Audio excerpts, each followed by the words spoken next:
Hey kids, how's it going? This is hexrayvision coming to you live from Cuatro Cinco Studios in my mom's basement. And we're going to hit you with another tech talk. You guys love the tech, you love the talk.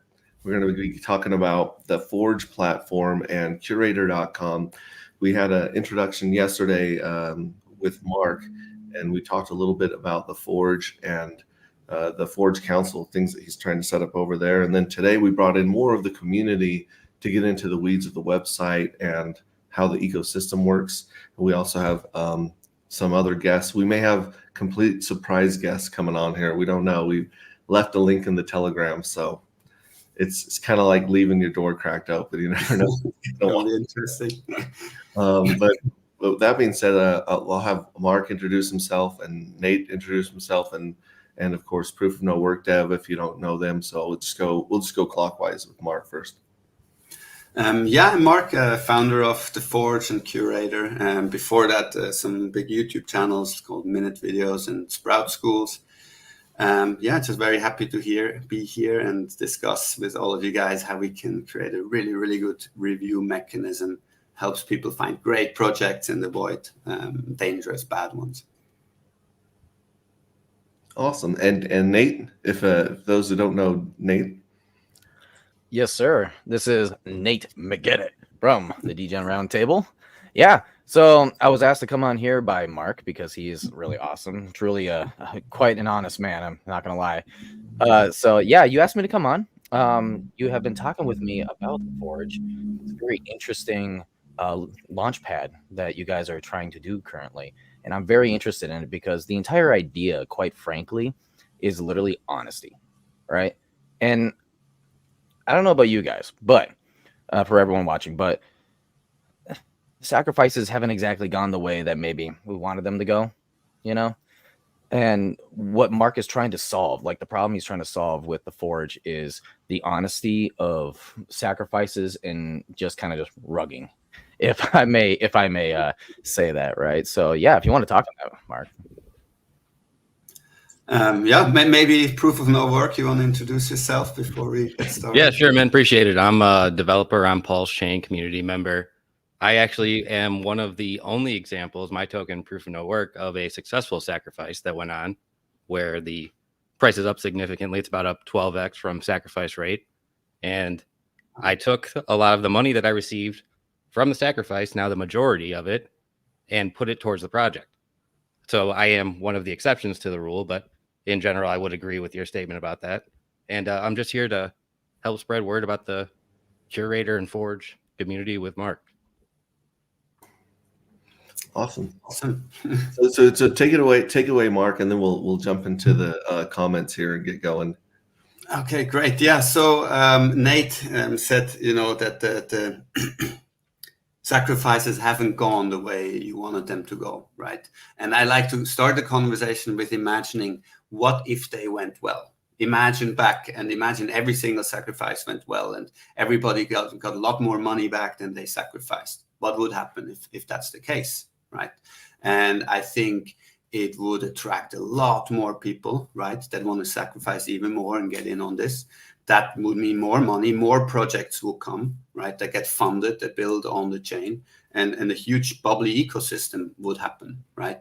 So that is the flip side of getting a crowdfunding mechanism wrong versus getting it right, right? And what we want to build is, it's not impossible that you have, there's many VCs out there who know how to vet projects and make them successful. There's some launch pads, some that do a good job, right? So if we can establish a very successful vetting mechanism where we find the best projects then this becomes a reality that you can actually create a place that finds great projects, people can get in on them, that you can make great stuff happen, and then everything grows. So that is the goal. And today we want to talk about, really kind of get into the nitty gritty, because the review mechanism is extremely complicated. Especially the more money can be made, the more projects and investors have the incentive to bribe and break the system, right? So it's a very complicated thing how this has to be done.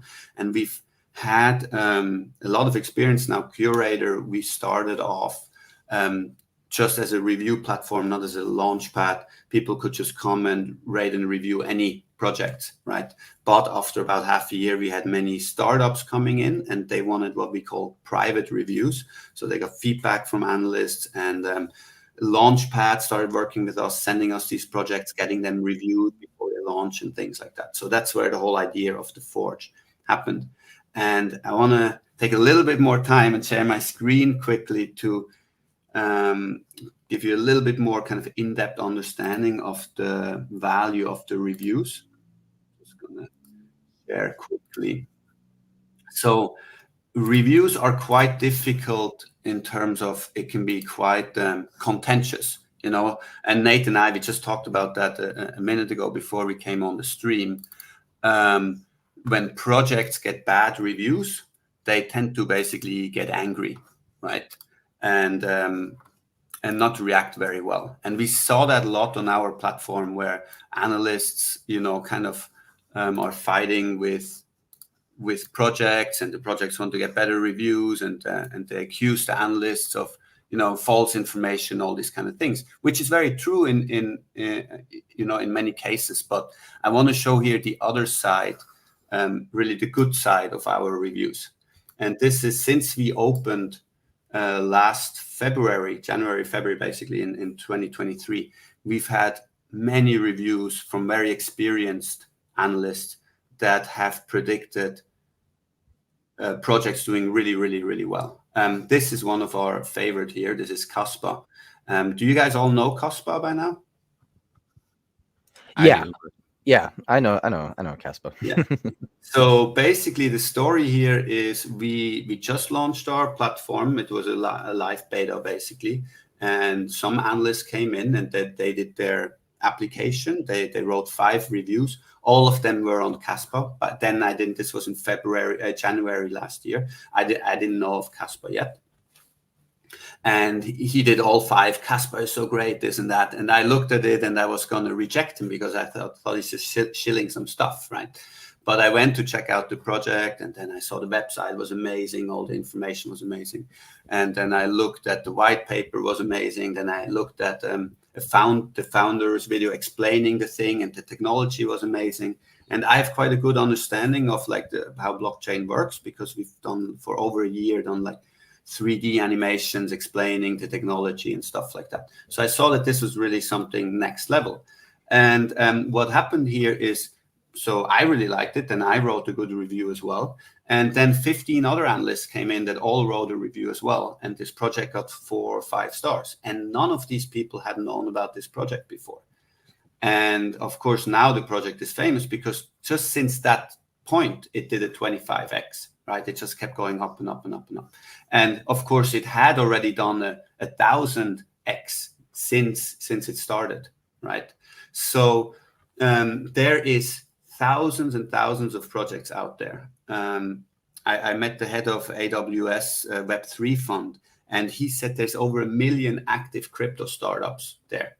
So even with thousands of analysts, you're only gonna be able to review a sliver of those projects. So what we're trying to build, and if you do it correctly with these reviews, we can have a situation where we can be aware of all the projects that are there very early on, by working together, you know, dozens and eventually hundreds and thousands of analysts. This is one example, but here another great example is a Solana review from one of our most popular analysts, Blue Serif. She did a progress review on Solana a few months ago, and Solana was down at that point. And she basically just said, look, this is all the awesome stuff that Solana has been achieving the last year. And I think it's going to do really well. And from that review on, Solana just did amazing, right? We have another review from Proof of No Work, right, on HOA that was a couple of months ago. And I think it was a very, very good review that really captured why the project is so good. And then after that, it did really, really well. And we had, again, the same person who did a great review on Solana. She did an amazing progress review on Injective, and that just went off after that as well. I could bring many, many, many, many more examples of that. But just this is the strong value. There's many projects like Dynex, Ator, lots of different projects that did really well from the start. And we were aware of them even before they started, because we have such a wide network of analysts now that just share the information that they anyways know about projects, right? So I just wanted to kind of show there is going to be lots of bad reviews, but lots of, factually inaccurate reviews. And then there's going to be lots of great reviews. And you have to compare that a little bit to YouTube, where there's a lot of really shitty videos on there, right? But because of that mass, there is some content that is really, really good that can bubble to the top and really be much better than anything else. And I think this is the approach that we as a kind of analyst community need to take a little bit, that there's so many projects out there. We need to have a kind of filtration part where people maybe just spend 20 minutes or so to look at a project to see if it's even worth looking at it. Of course, when you only look at a project for 20 minutes, there's going to be lots of factual inaccuracies and things like that. But when we work together like that, we can kind of boil it down to those projects that look good on a first impression. And once more analysts come in and review those projects, they also give it good reviews. And then you end up with those projects that just everyone who's looking at it from every which angle, and then the more deeper and deeper we look at it, they have really, really good ratings. And so we've developed this mostly with the regular projects that are already live, but it's exactly the same with projects who want to come and build and do a sacrifice and stuff like that. If we have hundreds and eventually thousands of projects applying, and we can have this very structured approach where we make sure we really make the best use of all the analyst time, we can filter all these projects through and end up with those projects that are the best, that have the best chances to succeed, and in the end, get us to that situation where all the sacrifices we have are successful. I keep harking on this point, man. Like that data that you just showed right there is so incredibly powerful, and the data that this is going to provide for projects, community members, investors, all kinds of people, it might be the primary value proposition of this whole thing, even outside of the Forge and the Launchpad, which in and of itself is incredible. This data right here that you're getting from the Curator platform is going to be some of the most valuable data for anyone involved in the blockchain space, anyone trying to start a project, or even people investing and learning about new stuff. This data is going to be incredible. And there's so many possibilities where this could go and different things that could get implemented, different functions, measurements for things, points, scores for, say, predicting a project, and then the appreciation that gets on it. You could see maybe when an analyst makes a review, what was the average gain from the recommendation the review they did. There's all kinds of possibilities that we could do on top of this. So this data is so powerful, and this network is going to be incredible, especially if we can get the right minds involved like this. And this is why we're so aggressively trying to market to this community and get the best people involved, is because we get the best data, and this is going to be powerful, man. It's going to be really powerful for everyone involved. So much value all across the chain. Yeah, and I noticed that those projects are on different networks, right? So it doesn't matter what network all of crypto project is on. We're happy. It's welcome into Curator to be vetted and to be analyzed. And then also, I mean, like you guys said, it's very difficult for a lot of projects just to get some reviews initially. let alone update reviews like you were showing in those graphs where people are actually following the project, and are they hitting their milestones? Are they following the roadmap? Are they delivering on what they're trying to put out there in the blockchain, right? Exactly. And people are so worried about gatekeeping in this community, and that we don't have outreach or feedback or connection with other minds from other blockchains and stuff. Now you can get feedback from these other minds who have been largely gatekept from you, and they could contribute to stuff for our projects as well. There's brilliant people all across the blockchain space. So this connects everybody, and it allows someone that maybe is doing something on an obscure blockchain that doesn't have a lot of followers, that has low usage or something, but they develop a really great idea. You could bring that idea to your blockchain and your community and stuff. Like there's so many possibilities. Turbo bullish. Now let's say hi to chat here. We've been neglecting our chat. We got Red Squirrel, who's almost always first in chat. Shout out.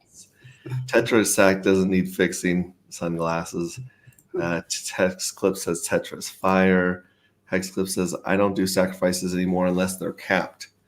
Godfather says much love, everybody. Scotty Utah, hey P Ray, what's up? Moonmut says he's forged in Hex, the ascending man from the DGen roundtables in the house.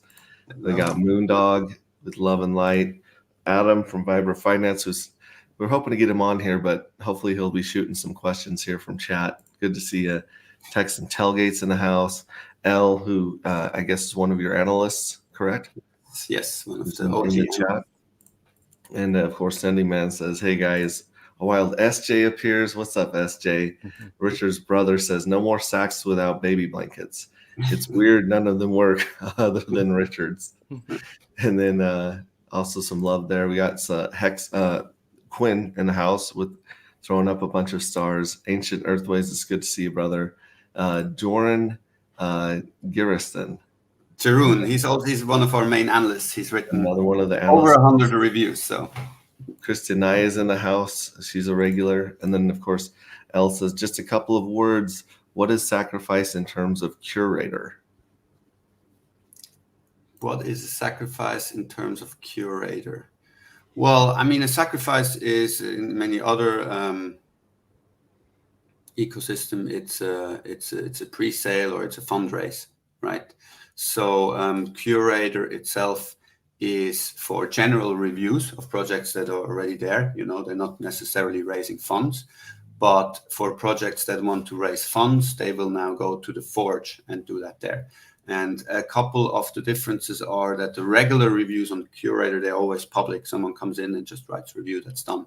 But new projects that come and looking for funding, they usually do that in a private environment first. So they will get reviews from analysts privately that allows them to work on it and improve over time. And as they go through the process, it will be more and more analysts that have access to the same review space are able to give more input.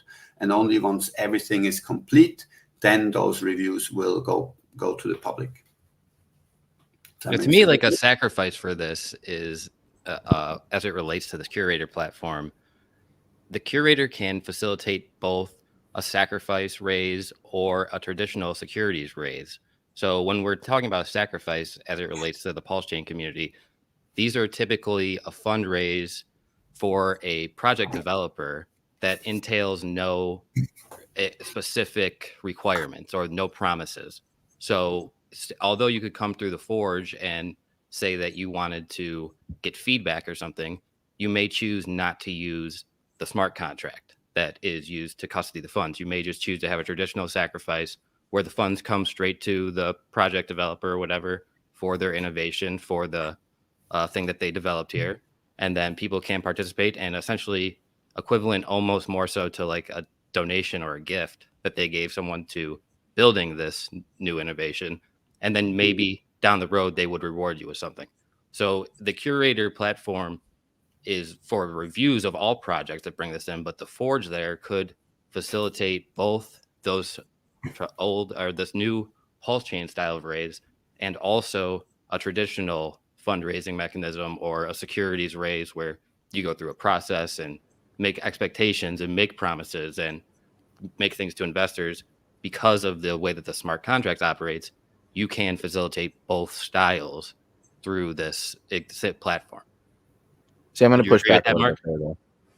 I want I to push fully back on agree. that a little Yes. bit, considering so here's one problem that ends up occurring, though, is as soon as you're making expectations, people expect to be paid, right? So with what I'm seeing is not necessarily expectations of, say, profit, right, which is security, but but instead it's going to be the expectation of honesty, and that's what this platform ultimately is trying to achieve. Yeah, it brings Right? transparency, right? Exactly. Yep. And that's what's extremely important, because sacrifices don't expect anything, right? That you're sacrificing your funds to me. Okay, who are you? Why am I sacrificing funds to you? We know who Richard Hart is. That's the reason why we sacrificed. But who are these other people that we're sacrificing to? You're sacrificing to a certain project. Okay, cool. Let's go ahead and sacrifice to that project. Do I believe in it or not? Right? Let's sacrifice liquid loans. That's a very well spoken project. But what if it's just some random meme coin or random meme thing, right? Who are you? And that's the point. That's where this the Forge is trying to sort of rein it in, being like, hey, you need to prove that you're actually worth sacrificing to before actually sacrificing. And that's what I'm getting out of it. And this is why I think it's vitally important for Pulse Chain, especially for people who are, let's just say, a little bit newer to crypto. Yeah, I'd agree with what you're saying there for sure. I would just say that this is also set up to also facilitate those other projects as well. And we don't want to exclude anyone. And they don't even necessarily have to go through the Forge to come get a review on Curator or to, get feedback from the community and stuff. So it's not that we want to encourage people to do any type of shadiness or weird fundraisers or whatever, but we don't want to exclude any community or people from getting feedback and learning how to improve their project or getting, better ideas for what they're doing. Maybe someone wanted to do a sacrifice and then they could be convinced, oh, it would be better actually to do this style and go through the Forge and do it. So I think that's something we want to focus on too, is like Mark's primary motivation thing that I related to the most was censorship. There's so much censorship with this. And what we want to do is break down those walls and allow for everyone to kind of get their stuff out there and seen and then get feedback on it. So I appreciate what you're saying there, but I don't want to make it seem as though we're only going for one type of thing. Like we want all of crypto to come into this. Yeah, and if Nate would mind sharing his crypto journey, how he made it into the DGen Roundtable, and then how the DGen Roundtable met up with the Forge. How did that come about? Tell us about the DGen Roundtable, bro. Show it. Sure thing. So originally, the DGen Roundtable is a group of individuals who are very smart. I'm kind of the peanut brain. Everybody else is doing their own thing. We just do what we do, right? But yeah, ultimately, we came together by being a part of groups that came from Charlie Miguel, which is Dollar Cost Crypto and Cultivate Crypto. And we took their crypto mindset course, which is closed now, but they'll be doing another one next quarter. And what ended up happening was we were planning for Pulse Chain right around just a month before launch, and we were helping people, come up with strategies and stuff like that. But as soon as it launched, people in many different groups were panicking, like, what do we do? What do we do? And we had already known what we'd done. In fact, as soon as it launched, in the course of 10 minutes, I had done 40 plus transactions because I already knew exactly what I was going to do. And I remember when it was 0.0001 pulse in gas fees. That's how early I was transacting things. It was ridiculous. So with that being said, though, we kind of identified each other helping out people, right? It's kind of like, this guy's popping up again, answering questions that I'm trying to answer right now, right? And we ended up actually getting invited to a group that a bunch of us put together. And this group was literally just we called it a casino group in which we were going to do DGen plays. And then from there, it kind of evolved into exactly what we do on our platform, the DGen Roundtable, into literally just a Telegram call, kind of like we did earlier, Mark. And we would just, talk about things. And then it started coming to the idea of like, hey, maybe we should like do a YouTube of this, and nobody will probably watch us, but at least we can get out there and maybe somebody will find it. And it'll help them, right? And we were arguing back and forth, and I finally said, you know what, we're gonna do it this day. And we did. And from there, we just kept going with it, and here we are right now. So 7 months actually later, I'm on the show here with you guys. Shout out. Yeah, I actually just went and subscribed to your channel and took a look at it. You've got some really good content on there. You guys have the book club going on, right? Oh, yes. You guys have an interview with Liquid Loans Earn Protocol with Jesse up there. And then you've got a killer stream. The one that did really well was the one with Axis Alive and Toby One and let's see here, where was it? Yeah, we've had dollar cost crypto as well. We've had a lot of people on. Yeah, it's really interesting because our platform has kind of turned into what you may call the place for people to come and relax and have a good time, right? We have the Whiskey Wednesdays where like literally anybody can, kind of like the F and Hangout with Discourse Syndicate. You can just come in, say hi. We get Maddie. Hey, Maddie, what's up? We've been yeah, shout out to the Hex conference, by the way. We were on there as well. We've got book club, but the whole idea of book club, that was Zenith's thing. He was like, you know what, I want to read about books that'll help people with their mindsets, learning about crypto, learning about life in general, how to get that mindset to succeed in life. And succeed is up to you, right? It has nothing to do with getting rich or anything like that. It has everything to do with finding your happiness, finding out what is going to be best for your life, right? So yeah, I mean, there's a lot of great things about our show, and I love the guys over there. I am not going to be on this Sunday because of maybe what is it that they call the ball lovers, but football, the Super Bowl and everything. But yeah, we're making a hilarious joke about it for the guys who really don't care for sports ball. That's what Will called it. What's up, Wild SJ? But yeah, it's going to be a fun time. Will's got in partnership with a Wild SJ. He started kind of doing his thing of a Hex meetup where people are able to. He's got his own Telegram group where people can, if you're a Hexkin, Pulskin, whatever it is, you can go ahead and get into that group, and you can actually like meet up with people in real life, have good times, and he's already done a couple of those. It reminds me a lot of what SJ is doing with her whole Pulse Chain tour and everything going on. Like it's all about connecting people, right? It's about getting people together, and that's also a part of why I personally really love Pulse Chain, because the space, the group of people around here are very, number one, smart. Number two, they're out to help each other. They're out to be together with people, and yeah, I know I'm kind of ranting a little bit here, so I'll go ahead and move it back over to you guys. But I'm fired up for it, guys, and let's just keep going with it. I might have a short attention span, but I missed where you said the DGen Roundtable met up with the Forge. When was that? How did that come about? Oh, yeah. So I've got a couple of groups that I'm in. I actually had CEO of Mango Swap.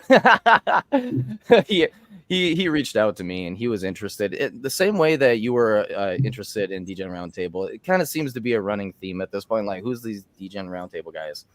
And ended up meeting up there. And he's like, I got to get you in touch with Mark, blah, blah, blah.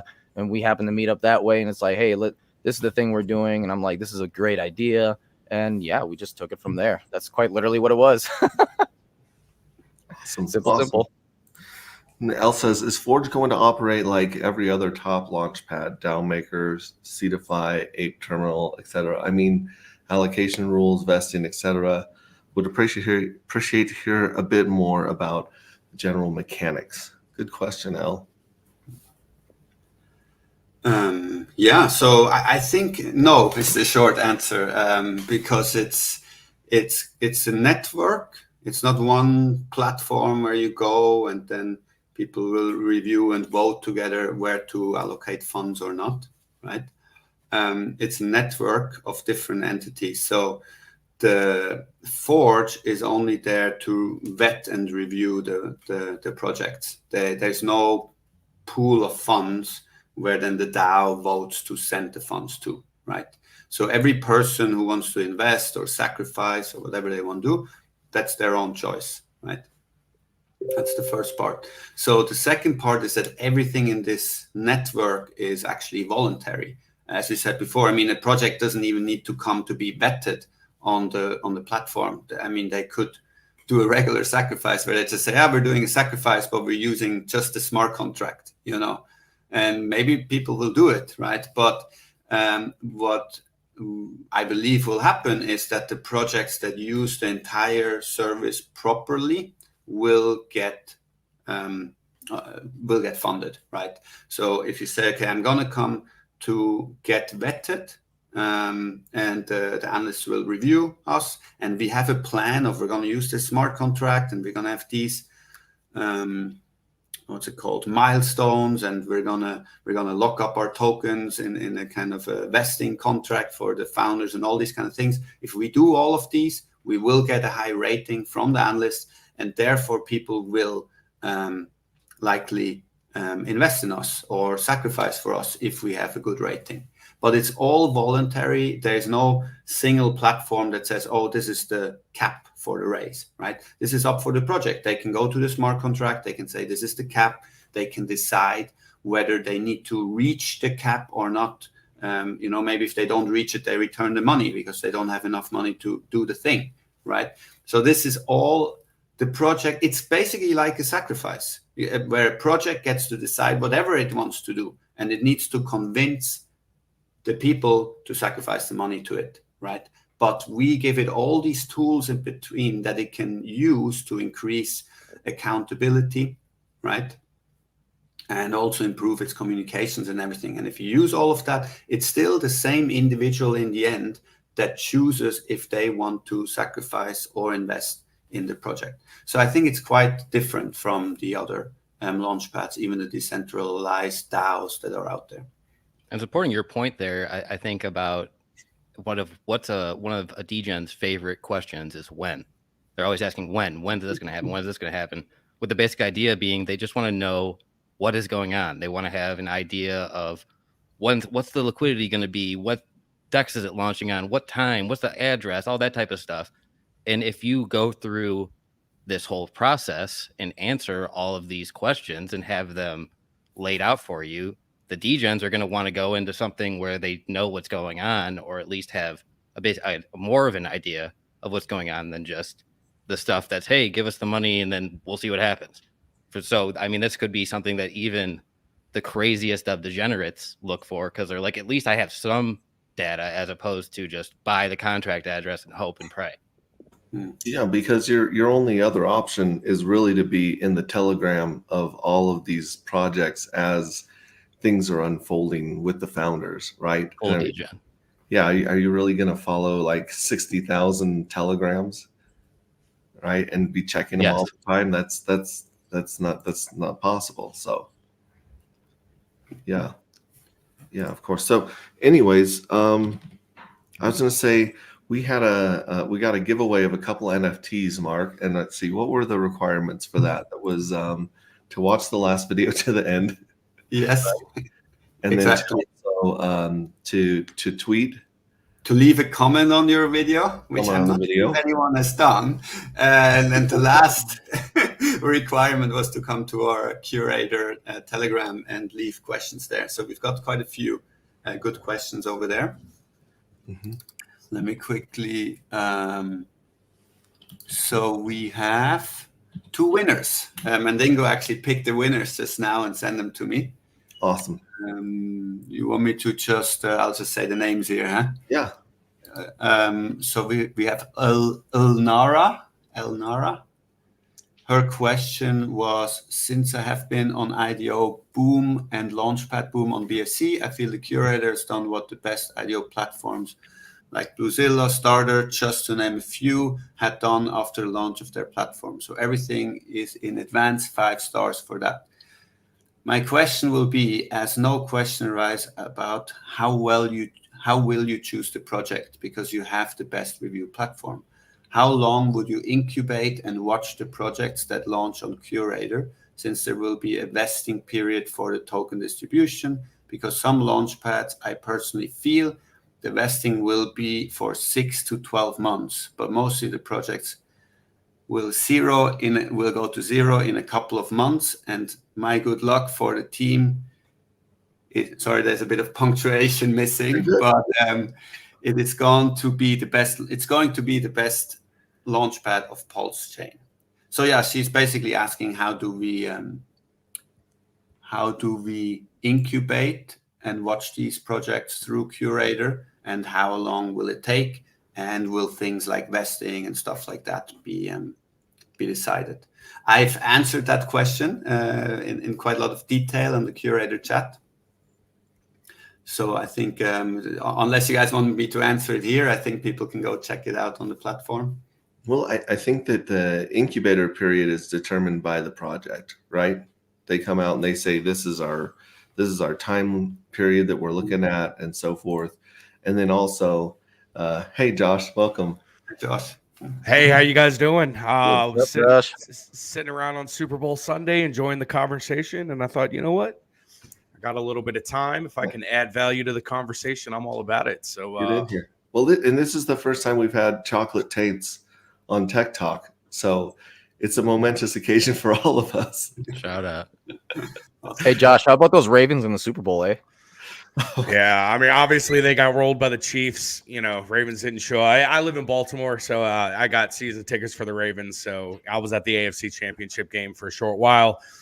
My little brother got kicked out, but that's a little side note. So I only got to watch like the first quarter.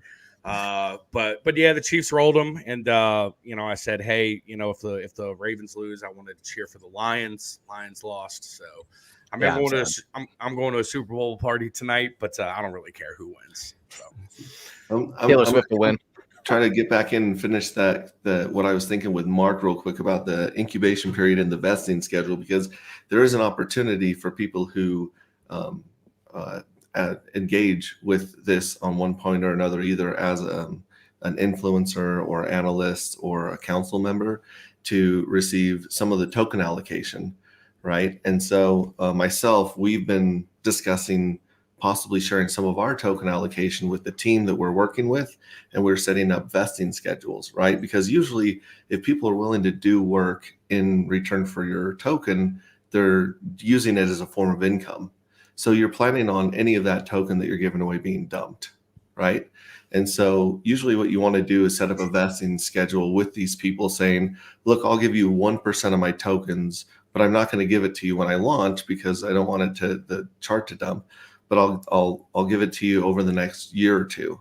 And so I'm wondering if the vesting question had to do with if the team was going to get those tokens on a vesting schedule or all at once.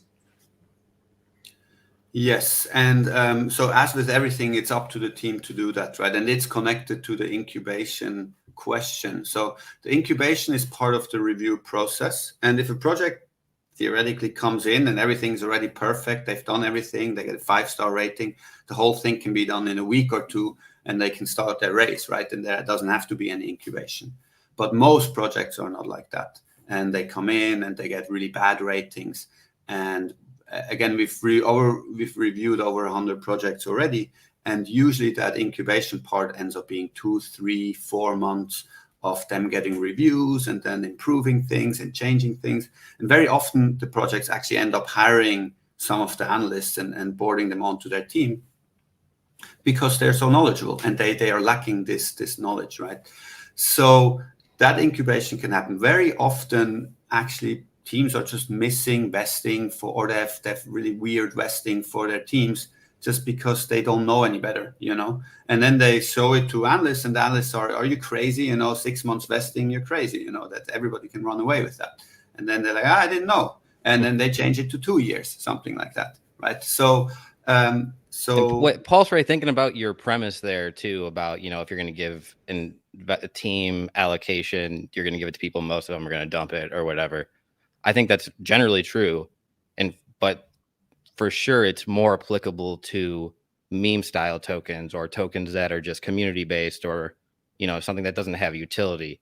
Whereas something like this, NFTs are more utility based, and the token also is utility based too. So while I'm sure a certain percentage of tokens will be dumped by people if price were to appreciate or they were to make profit or whatever. But there is an underlying utility inside of this mechanism that in and of itself might even be valuable to it too. What is the valuation of the NFTs, the real true market valuation of the NFTs, for instance, when you have no idea what these projects are going to give to you as an NFT holder, and you have no idea how they're going to succeed in the future, or if they're going to fail, how much money they're going to make. So there's no way to determine that. And you might find that actually the market price of the whatever asset is undervalued as compared to just holding it for its utility. So, not to say that that's for sure that's going to happen or anything, but these are factors that are making this unique and a bit of an exception to that premise in my mind. Yeah, cool. Let's shout out to Mobius in chat. Ascending Man's back saying hi. Mr. Angry Twinkie says super exciting and interesting and exciting project. Good to have you, Mr. Angry Twinkie. Did you want to, not to put you on the spot, but Josh, do you want to give us your crypto journey, your origin tale of how you stumbled into the degens and this world of depravity? Yeah, I can certainly do that. So my crypto journey started in 2020. I came into the space. I was a real estate investor already, but I was taking a look at ways to sort of grow my money in other facets as well.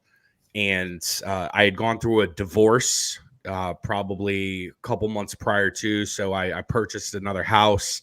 And I had a buddy that decided, hey, he needed a roommate, so I just let him move into one of my upstairs bedrooms. He was super involved in the crypto space, and I didn't really consider it at the time. But, through having more and more conversations with him, I started to learn a little bit more. And then that little spark that he created, it sent me down the rabbit hole of YouTube. Ended up finding Charlie and Miguel's streams, through other various influencers that aren't necessarily affiliated with the crypto space. And ended up, joining one of the crypto mindset courses, did a couple of those, and really began to focus on technical analysis and fundamental analysis. I've always been extremely financially savvy. I've always been super interested in how economics work. So it was like a perfect fit for me. I'm very analytical. And then, Nate, what crypto mindset course was it? It was Q2. It was Q2 of 2023. That's what it was. Yeah. Anyway, so we are all in this little crypto mind. Yeah, right around the Pulse Chain launch, whatever the crypto mindset course was there. But yeah, just talking with a couple of the guys in the chat. Next thing you know, I had an invite to this casino chat. And it was a group of 20 of us. And yeah, I mean, Nate already somewhat gave the story, but decided to create a YouTube channel. And yeah, it's been awesome ever since. So that's pretty much been mine. And what's great about our community, and I don't want to plug the DGen Roundtable too much, but I have to say this, like the big sticking point with us is we all have a difference of opinions. Like my strategy is totally different from Nate's. It's totally different from Zenith's, Will's, Brendan's, Jay's. It's different from everybody. So like I have a very strict conservative portfolio, and I have coins that I only focus on, where Nate might be jumping around, throwing scratchers here, throwing scratchers there. But me, I have a finite amount of time and attention that I want to devote. So I'm going to put 100% of that into the coins that I've allocated in my portfolio. And I don't really venture outside of that. So, but yeah, that's me. I'm, I know very little about a lot, but there is a lot I know about very little. I like to say it like that. So. Awesome. Yeah. And I'll show the DGen Roundtable. You guys are pitifully undersubscribed. You guys probably deserve to be at least up to where I am, if not further, because you guys are covering some really valuable information. In fact, Mr. Angry Twinkie says Mark's overview on DGen Roundtable stream last week was very informative. And he also says, well said, Josh. So you guys have a super fan here in comments.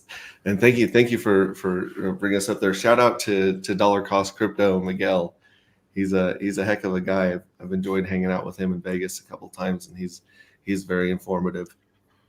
Yeah, we had Mark on for 10 or 15 minutes on Wednesday. It was awesome getting to meet him, hearing the stuff that he was doing, and we're looking. Yeah, I'm not breaking anything here, am I, Nate? I'm not. No. Okay, cool. So we're actually going to have him back on our channel in 2 weeks, I believe. 2 weeks, for our next Whiskey Wednesday stream. He's going to be hanging out for us for 45 minutes or so, and Nate's going to be hosting that. It's going to be awesome. So, yeah, I mean, just all the partnerships that we've been able to create, all the cool people. You know, this time last year, I was just a guy sitting around watching more YouTube videos. The next thing I know, you know, I'm in a group now. We're talking to these people. We're interviewing them. We're bouncing ideas off of each other. And it's so cool. And I think it's imperative for anybody to, you know, pick up Twitter, pick up Instagram, create a YouTube, start creating content, making partnerships, and, you know, because a group that's close is going to succeed. Because, you know, if you have a group of numbers, it's always going to do better than a solo, you know. So anybody that's sort of going by their own way, that, you know, there are very few success stories, but when you have a solid group behind you and when you have people that are focused on one mission, I mean, it's awesome. So. Well said, John. In the spiel. And I think that's I love that position and that attitude towards this. I was going to say the other thing is, like you were saying, to add to what you were saying about community.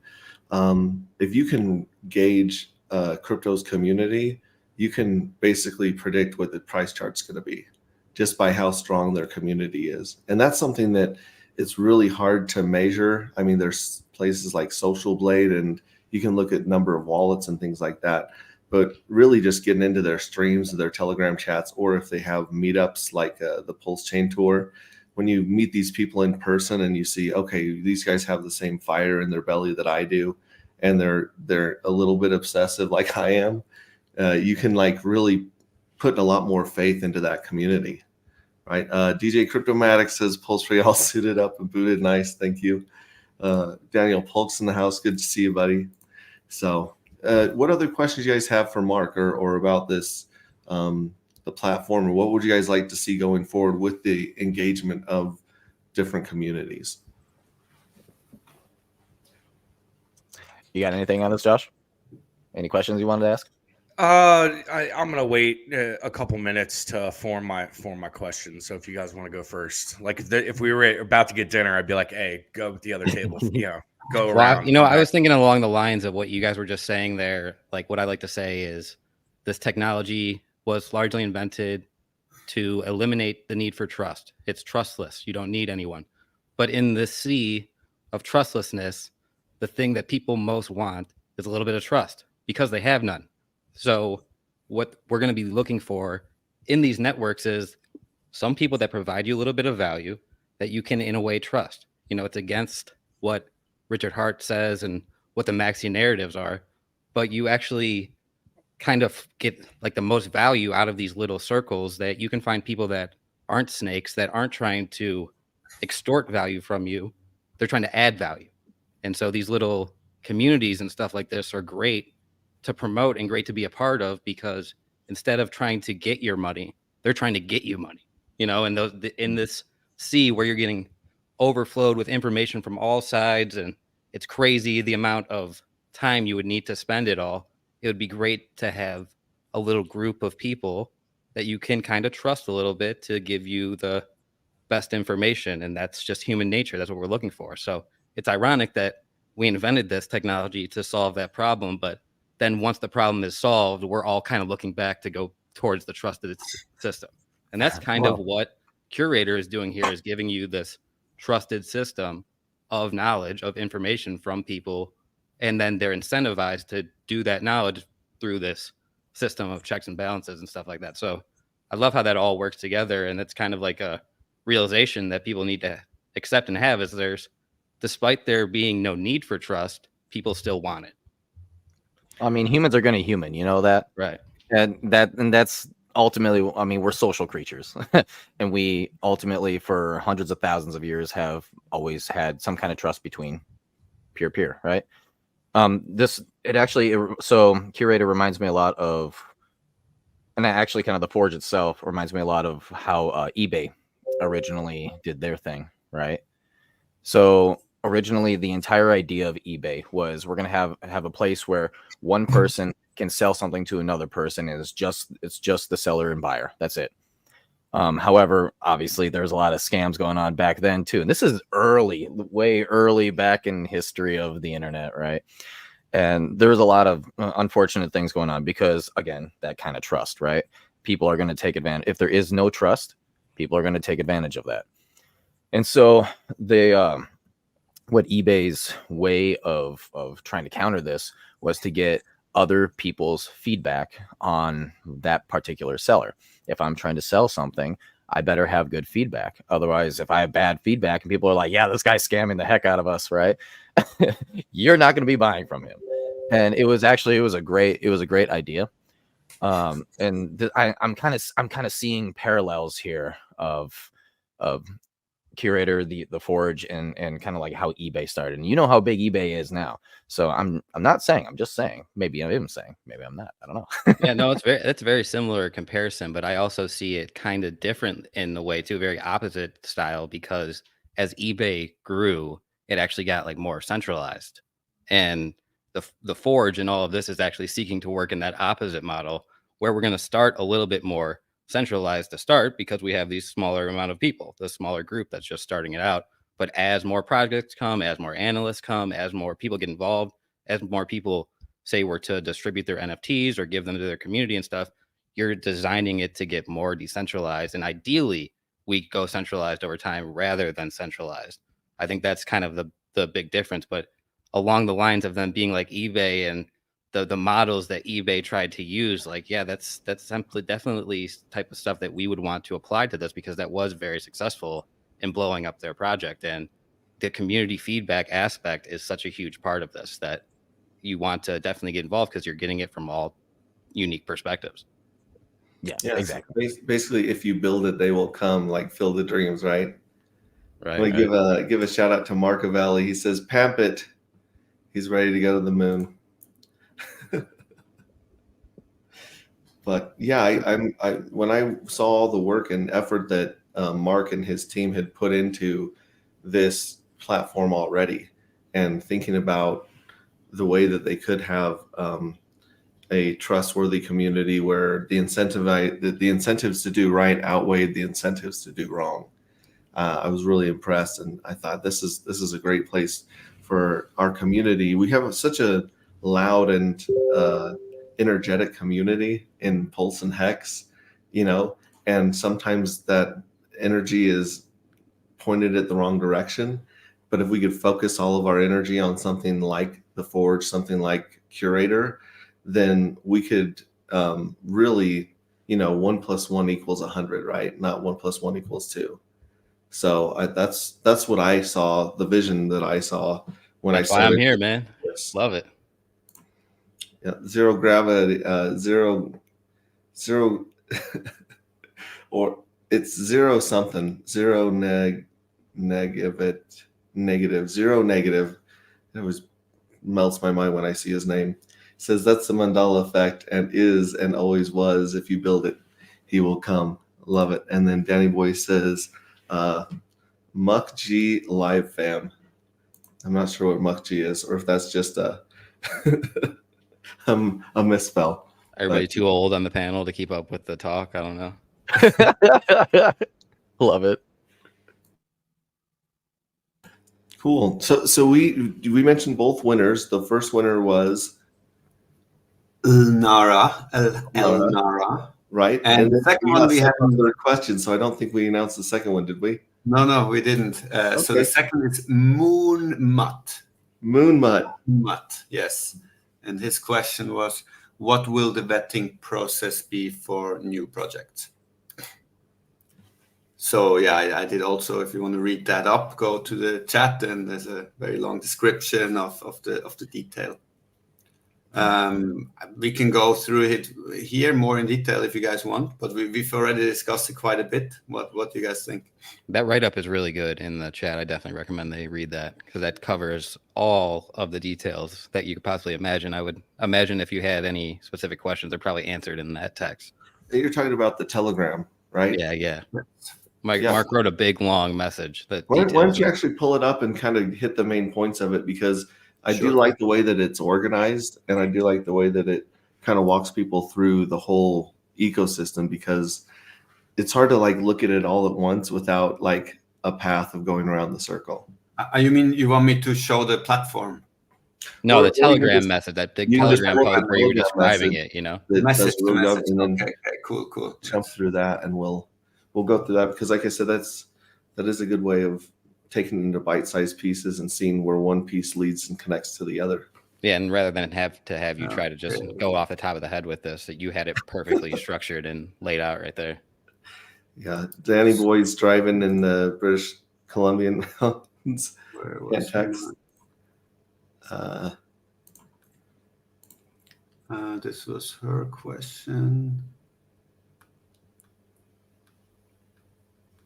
I love seeing the art in that chat as well.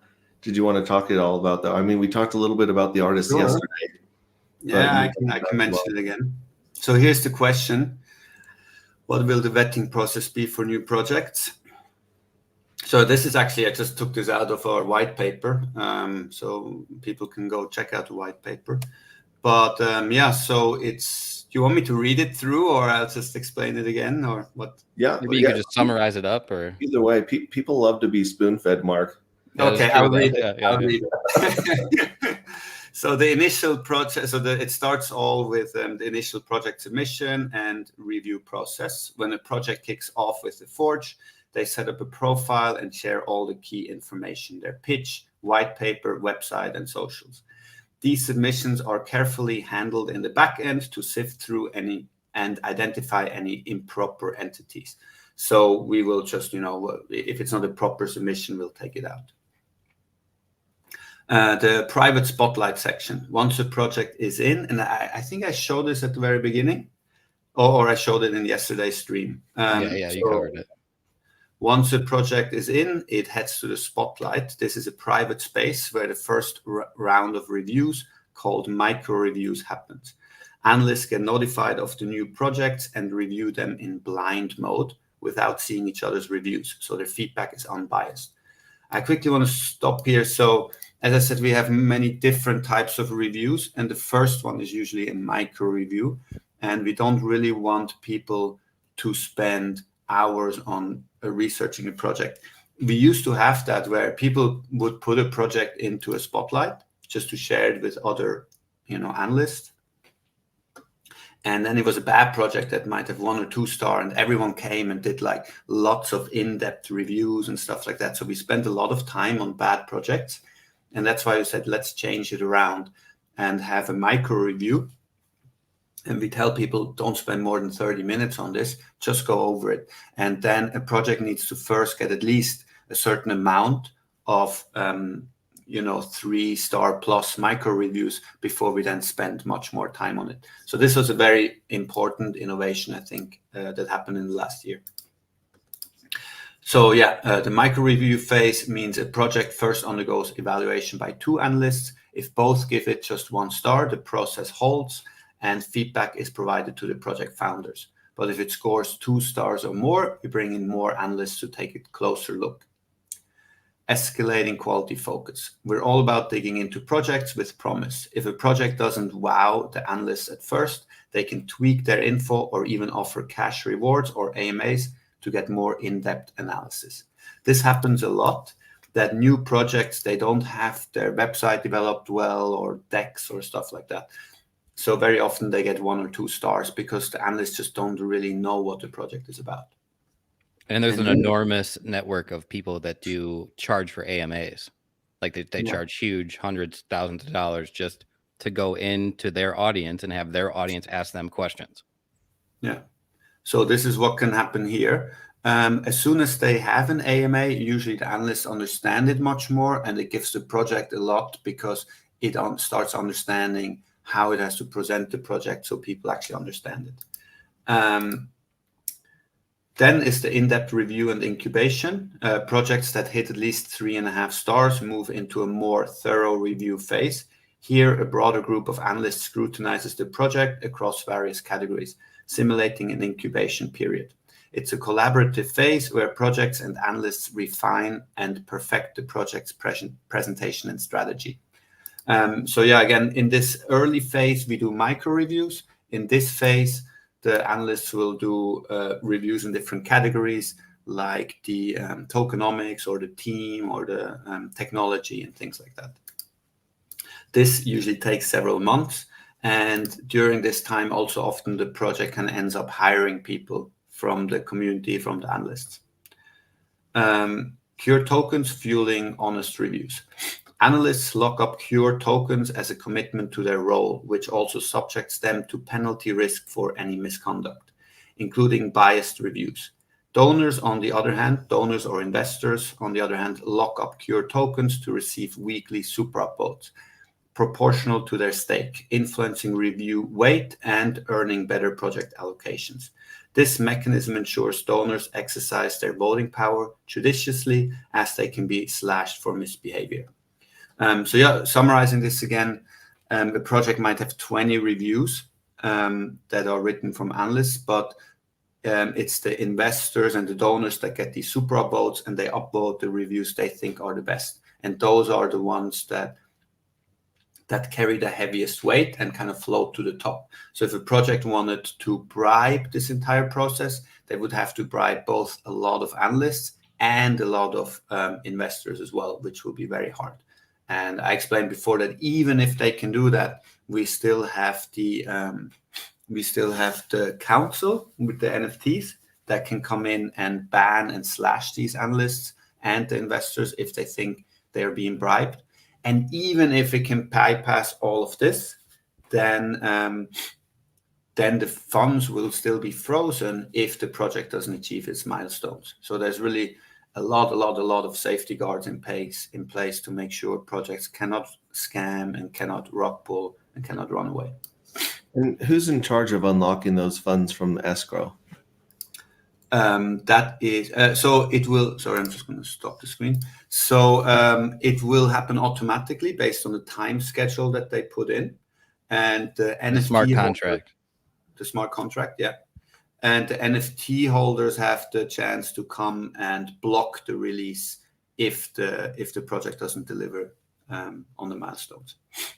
Sorry, guys, I have a little bit of a cold, so I'm That's okay. And with the smart contracts, do they allow for delays? Because I mean, everyone gets delayed in crypto, right? Yes. Code is hard, and money related to code is extra hard because there's more people trying to get at it and hack The it unknown or unknowns. exploits. So does a smart contract, like if I'm a week or a month late on getting my audit or code done, does a smart contract work around that, or do you have like multi-sig? not. I mean, having multiple NFTs connect to vote is almost like a multi-sig, I guess. But it's going to be so. It's going to become. This is going to be an evolving, ever more complex smart contract, right? With more and more features adding. So the first features will probably be much more limited. Eventually, obviously, the project should have an option to extend timelines and push them further back, right? Mm-hmm. Obviously, only to a certain degree, because if it doesn't deliver on any milestones and it just pushes it back forever and people never get their money back, that also doesn't work, right? But that's one thing they can do. The other thing is they can just convince the community and the NFT holders that they are doing a lot, that they do need the money to continue working, and to please not block the funds, right? So they just have to be very open and transparent about everything they do. But if they just run away, do nothing, don't say anything, and don't tell anyone anything, then the NFTs can come in and block and return the funds. Cool. And Josh, did you have something you wanted to throw in here? Yeah, I can't even begin to explain how important a project like this is. So when you think of cryptocurrency, when you think about it in general, the biggest black eye the cryptocurrency faces is the rug pulls and the subpar projects that are going around. 90 to 95% of these projects they're either designed to be rug pulls, or they're just subpar. Their projects created because somebody was bored and they have no real use case, or it's a very weak use case. And we're getting to a point to where adoption is there. We already have Bitcoin ETFs out there. We have Ethereum spot ETF rumors that are coming around the corner. There are already people that are saying May of 2024 is when the Ethereum ETFs are going to be coming out. So adoption is there. Now, of course, a lot of people can look towards what institutional banks are putting their money behind. They're putting it behind the Bitcoin, the Ethereum, sometimes Solana and stuff like that. But we really don't have a project or a team or anything really in place right now to really vet out those weak projects, those rug pulls from the ones that deserve time, deserve attention, and have real income potential. And just like you said earlier, Pulse Ray, people love to be spoon-fed information. So to be able to package all this stuff together and, have that information out there, it's extremely important. And I think something like this is coming around at the perfect time, especially given all the macro event news that we have coming around and the adoption that is taking place now and that will continue to take place over the next couple of years. It's just extremely important, and it's due. The time has come, and it's well due. I think it's perfect timing. Look at the professionalism of Mark as a founder as compared to the rest of the Pulse Chain community and the people that we have involved too.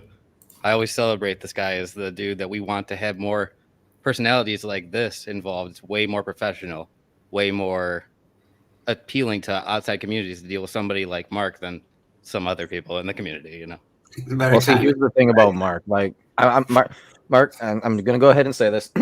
You're honest, right? The thing that you're trying to create is literally what I would call your personality. And every single time I've been talking with you, I can really tell. It's like the honesty oozes out of you. You're purposely trying to make something to help people. I'm just saying, right? But bro, if you rug us, we're gonna be so disappointed. I'd be so disappointed in you. Why'd you do this, Mark? Yeah. Well, thanks a lot, guys. Going back to what Josh was saying about people like to be spoon-fed, we were looking at some real estate syndicates, right? So syndication is basically where you throw your money into a project, but your hands off, right? And the problem with looking into syndications is they don't follow the same template or platform. And so when you're trying to compare one real estate deal with another, it's you have to like make your own spreadsheet. You have to do your own homework to compare what's going on. Such a great point. With Mark and this the platform, as Rihanna Keeves is saying, creators on the desktop, perfect place for it. This can make people like easily identify what they like, what they don't like, and compare these projects side by side instead of, like you guys said, going to the Telegram, reading the white paper, all that stuff. These analysts in the community are helping to distill this into digestible information. And like you were just saying too, there's different roles for everybody to play based on how much they want to get involved. If you want to be heavily involved, there's a role for you. If you want to have a more passive involvement, there's a role for you. If you want to just be completely hands off for the most part, there's a role for you too in this. So there's not, some people have excess time. Some people don't have excess time. Some people have excess money. Some people don't have excess money. And everybody can provide value here because there's a role for you in this ecosystem somewhere, most likely. Actually, I would like to at Pulse Vision, I think you're. I would like to add to this. I mean, from the very beginning, kind of one of the thoughts that we had when we created Curator was reviewing a single. I got into crypto maybe properly, maybe let's say three years ago, or a bit more than 3 years now. And I was working with our animation studio. We were creating animations for some really high-tech kind of crypto projects and animating how they actually work, kind of the underlying technology. And as we were doing that, I kind of started looking, at the ranking of what are the top projects and which ones should be good and so forth, and wanted to invest a little bit. And I started realizing that if I start at number one Bitcoin and then go down, I don't get very far, right? Because just researching Solana, for example, one of the top 10, it takes weeks, like going to read through these white papers and all the different people's comments. And I mean, to make a real judgment about a project will take you weeks.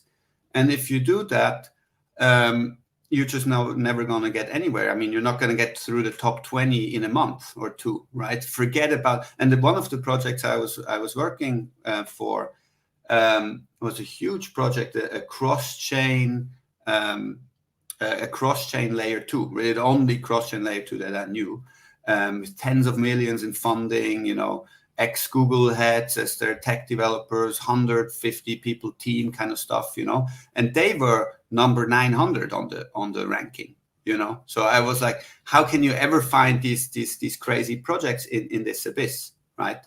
And if you do the math on it, that it takes you a week to get even a shallow understanding of a project, going over thousands of projects, it's just an impossible task. And then that's when we realized, well, there is thousands and thousands of people doing this work. It's just everyone is doing it on their own. There is no place that collects all that information in a proper way. But the work is being done. So we're just creating the platform that allows everyone to share that information. Some guys might just do a little research. They can be one of the kind of micro review first filter guys who just say, look at this, and this makes no sense, And if 20 guys say that, then maybe the tokenomics veteran doesn't need to come in and look at this project, right? But if we all find our way, what we are the expert in, and we all work together, thousands of analysts working together, going through all these projects, eventually we will be able to consume all of this, to understand everything, to identify the most valuable, the best projects that actually want to do great stuff, and properly support them, right? Whereas right now, I've been going around all these crypto events and talking to projects and looking for investors and all of this kind of stuff. And you can just feel how it's not the best projects that get funded and get made, I mean, it's actually, I think it's a lot more cynical than that, right? A lot of it's all bribes. You can say that. Bribes. You can just say it's all bribes, Mark. It is really bad. No, and sometimes it's even like investors are looking for projects that will rock pull and dump, because for them, they take out the money. It's the CEO or the founder or whatever who takes the fall, right? So it's for them. I don't want to get too much into this, but it is really, it's not at all an environment where the great projects get funding. Maybe I want to, Josh, you said you like economics, right? And I studied economics. I studied economics of development, and I'm quite passionate about it. And for me, there's a place for investors, and there's a place for entrepreneurs and businesses. They should create products that enrich people's lives, right? And make people's life better. And the investors should fund that, right? To make everyone's life better. That's the idea of the economy. But that has shifted now quite heavily, where investors in this whole VC world, it's a thing that they will only invest in companies that can become, unicorns, that become billion-dollar companies, right? They will not even look at anything else. They want to make that much money. But there's only very, very few types of projects and companies that can ever do that, right? So the whole thing skews into projects being funded to really just hyper maximize profits in a way where the projects and the companies, they have to change their business models to be much more extracting from the society, right? And in the traditional finance world, what they refer to this as just simply creating liquidity. So what these guys all consider themselves as are liquidity hunters, and that's what the real money is they don't look for demand. They don't look for a marketplace. They look for a place where they can create liquidity. And liquidity is most easily created via a narrative. And a narrative doesn't necessarily have to be true. So they can just create this and take advantage of this mechanisms that you're describing here. It's essentially exploiting the system. It is a bug of the system that you can do this because it's a part of how this all works. You can't avoid it. So by putting these platforms out here and stuff, you're mitigating a lot of these issues because it's just almost like human nature. Again, this is what's going to happen otherwise. And Mark, you had mentioned the abyss, and the abyss is a very real thing. The ether, the abyss, the black hole, the space where all these coins and all this stuff is. And what we can really take a look at the human mind and human behavior if we just take a look at what happened in the restaurant industry during the COVID-19 pandemic. And I want to draw this comparison to the project here, is what we saw during the COVID-19 pandemic, specifically with restaurants, is that there was a lot of restaurant failures. The ones that stuck around and provided the big change, the biggest things that they changed was their menu. They went from these large 2, 3, 4-page menus to a much more compact, simpler menu that gave you less options. And that drove success in the post-COVID-19 era. And I think that is definitely something that you can apply to what the project is here, where you're taking that abyss and you're shrinking it down. You're providing something that's more digestible to folks that don't want so many options. Don't get me wrong, options can be great at times, but more often than not, you're going to have more success if you're selling something with maybe a fewer options than an abyss load of options. So, what's up, Maddie? What's up? Hi, hello. Maddie, I see what you did there with the X. I get it. False X. Hell yeah. It's the X.com. Hey, Twitter, Maddie, formerly known as. Yeah, formerly known as. do you want to introduce yourself for anyone who doesn't know who you are, Maddie? I'm a guy with a hat. And I put on the Hex conference and the pulsechainconference.com. Former therapist. And I've been financially free from Hex for better or worse, married to it for an average of 12.9 years. And just loving the crypto community that we've all built here. Everybody knows Maddie. Yeah, and I'm glad you're here. As I said on Twitter, we got the big brains on Tech Talk, and I wanted to ask you guys a question that's been on my mind for the last 8 years, which is, when do you guys think that a project is going to be strong enough to break the 4-year boom and bust cycle of the halving? When are we going to see something strong enough to not get shot into the atmosphere and dragged down to the depths of hell every 4 years? It's going to be retail. It's an interesting idea, because if you think about the 4-year cycle, the thing that the economics and the mechanics of what make the 4-year cycle what it is, specifically with Bitcoin, is the Bitcoin halving. So when Bitcoin halves, that's when you sort of get the parabolic move, and that's based off of economics, right? It's a supply and demand thing at that point. So when the demand shrinks by half, that's typically what will cause Bitcoin to make that parabolic move coming out of the halving. And then we'll have, 6 months to a year and a half, depending on what it is, of this euphoria phase before it breaks down.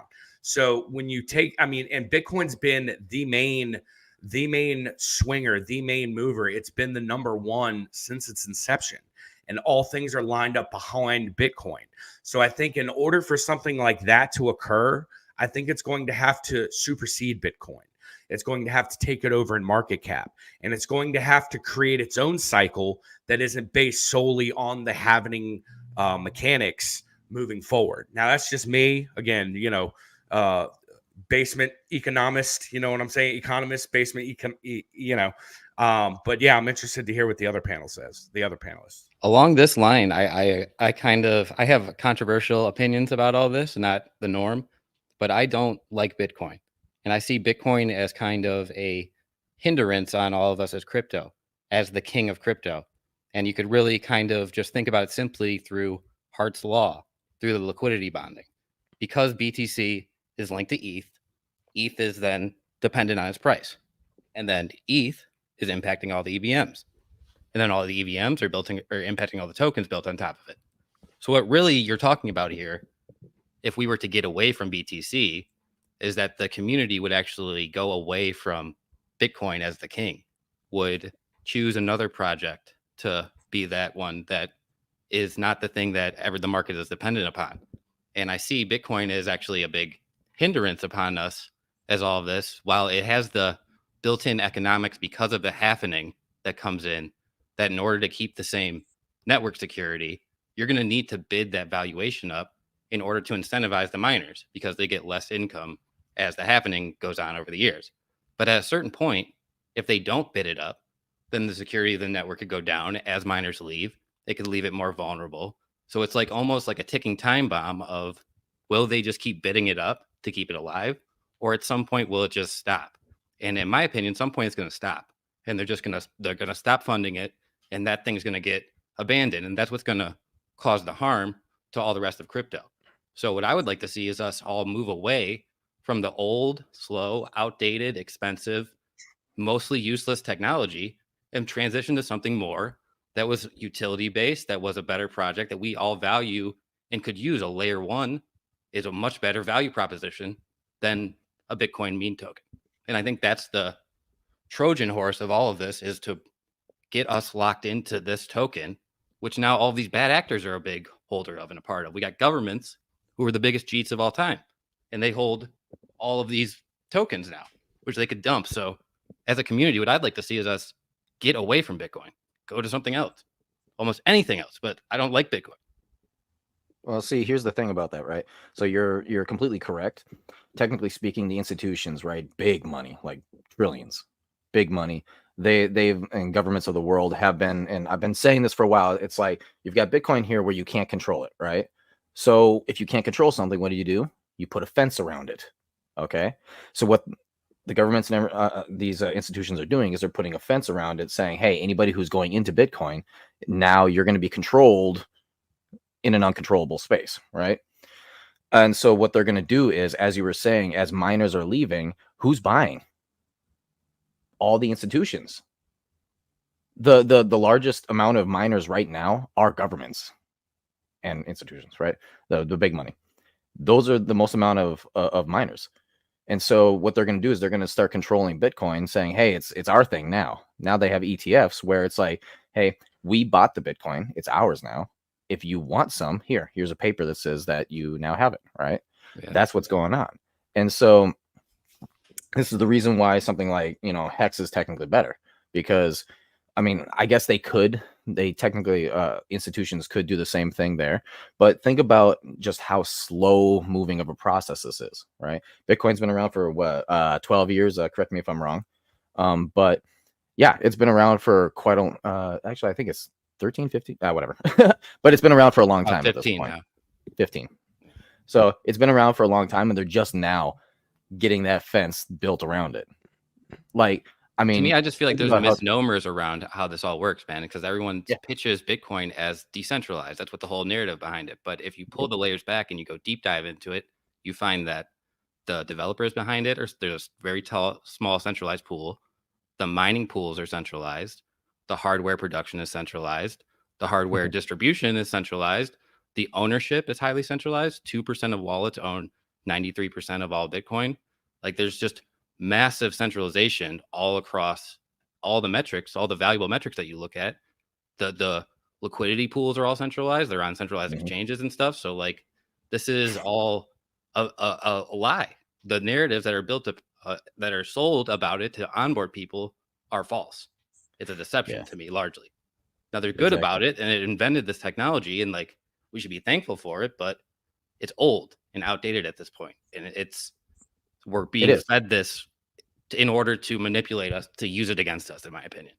Yeah. And here's the thing about that, right? Because that's old, and the institutions are just now being able to get around it. Why can't they control crypto? I'm going to tell you why right now. It's because we move way too fast. Dude, like, how many new advanced technologies have come out in crypto in the past 15 years since Bitcoin? How many layer ones are there?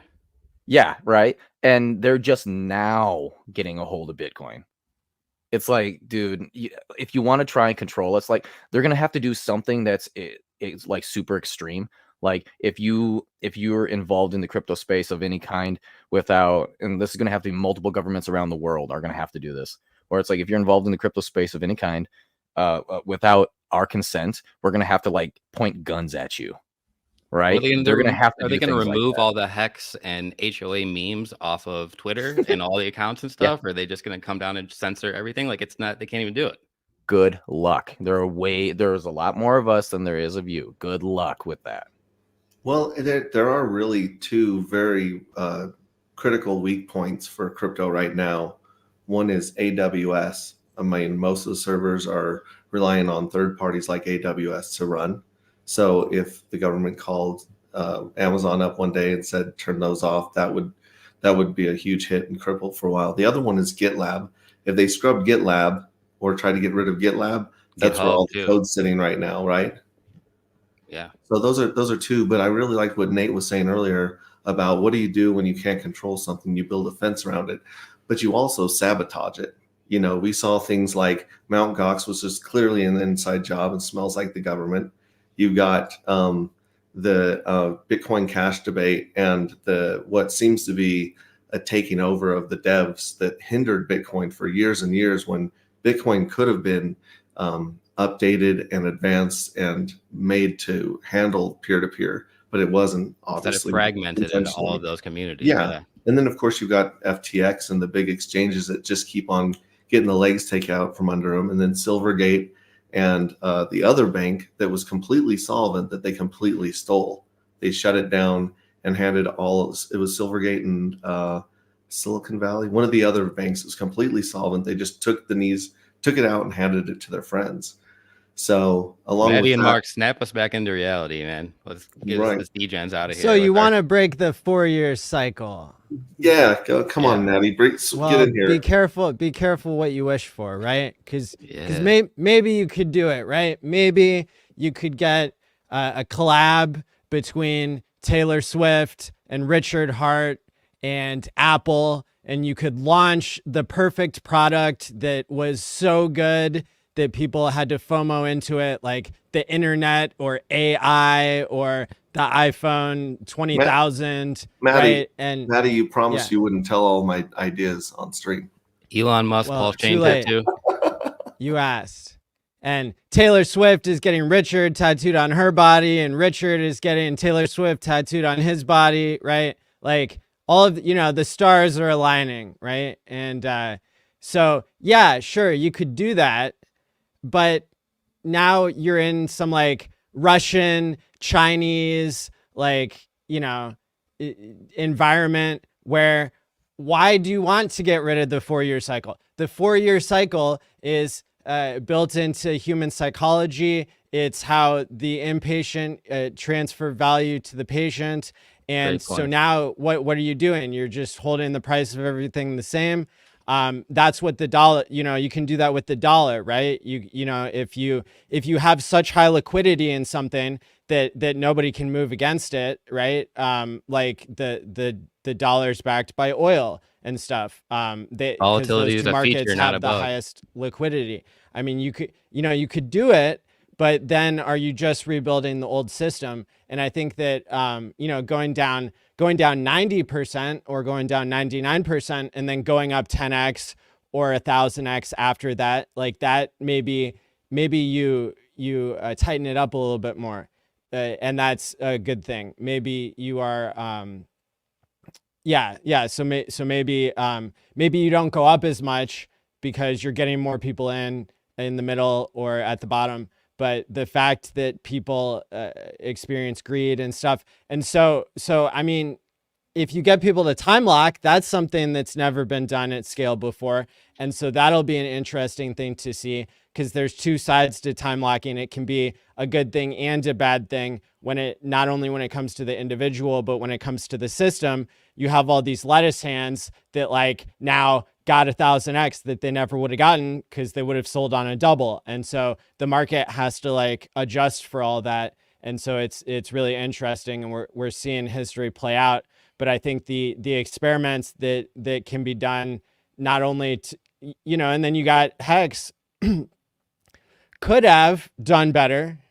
Like I go look on chain and I look at how much was sacrificed for all these different projects. And I think about $100 million buy coming in, during the bear market. And I think Hex could have done really well. I mean, it got all the way up to 10 or 12 cents during the bear market after touching under 2 pennies. And so, I think, but again, it's up to the market, and the market decided that sacrificing was okay. Some of the sacrifices, they kept their hex and wrote it down to the bottom, and they're still holding it. Others, and I'm talking about like sacrifices from 22, not BankX. That's another thing. But so you had some of that value was transferred. Like, look at Mikey. It's on chain. It's on the documentary. He bought it 41 cents, and then he was already in profit, a while back, even though PulseX hasn't hit SAC, because something new was created and it preserved some of the value that couldn't have been sold at the top of Hex. Like, Hex had $32 million of liquidity at its all-time high. And like, Toby Wan could have sold the price down to nothing himself, right? But like, everybody was believing. And so it's like, $1.7 billion that was sacrificed for RH products couldn't have exited, couldn't have sold into dollars, because there was only $32 million in the liquidity pool.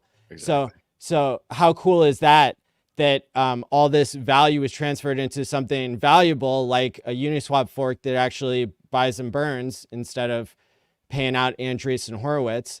And so I think that the more novel mechanisms that get invented, like Richard Hart's sacrifice for good shit and stuff like that, I think, and that time locking a hex, these are things that can materially save people from themselves, save people from the 4-year cycle, so on and so forth. Mark, I wanted to get your opinion on Bitcoin of what we were talking about originally, because I know when I applied to Curator, I think one of the biggest things that got me accepted as an analyst was that I had a 1-star review of Bitcoin, and every person that came through was giving a 5-star review of Bitcoin, and talking about how it's the next monetary system, blah, blah, they love it. And I came through and just trashed it. And the dudes, I think, really embraced it. I'm curious to get what your opinion is on Bitcoin. Well, I definitely agree that it is very old technology by now, right? But I cannot help to marvel at it, at what it has started, right? I'm such a huge proponent of decentralization, not just for currencies, but across, the world. I think also in terms of government structures, I believe in federalism, and just huge centers of power, I think, are very, very bad almost everywhere that we look. So I'm a huge fan of Bitcoin in that kind of way, that it started all of this. And so I don't know if Bitcoin will survive or not, but yeah, I have a lot of admiration for it. Having said that, I mean, and that goes into, maybe I can also answer the question about the 4-year cycle, at least what I think. All of what everyone's discussing here and what most people are excited about crypto is cryptocurrencies, right? Creating future currencies that are used to pay for stuff, right? But when Ethereum came with the smart contracts and everything, one of the things that really excites me is decentralized organizations, right? I think current DAOs are still in their infancy, right? But this gave us, like DAOs is a whole huge thing outside of the idea of, creating currencies of the future. It created a new way that we can organize each other in a completely flat, decentralized way, right? And communicate and can do so many things. I think that part is very in the infancy still of crypto, and has could have massive impact on the world, how we organize things, how we make decisions, how we make anything, right? So I think Bitcoin having started all of this, right, and then Ethereum, how it brought it to the next step, and all of the things that can be done in the future, it's just amazing. And I think I like to compare. I often go out and I explain to people who have absolutely no idea about crypto, Bitcoin, all of that, what it is. And I like to compare it a little bit to the French Revolution, because before the French Revolution, or, before that, we had centralized governments mostly, right? You had this feudalism, right? And we kind of decentralized government with that, and we had the democratic governments after that. And you could see how much more efficient everything became.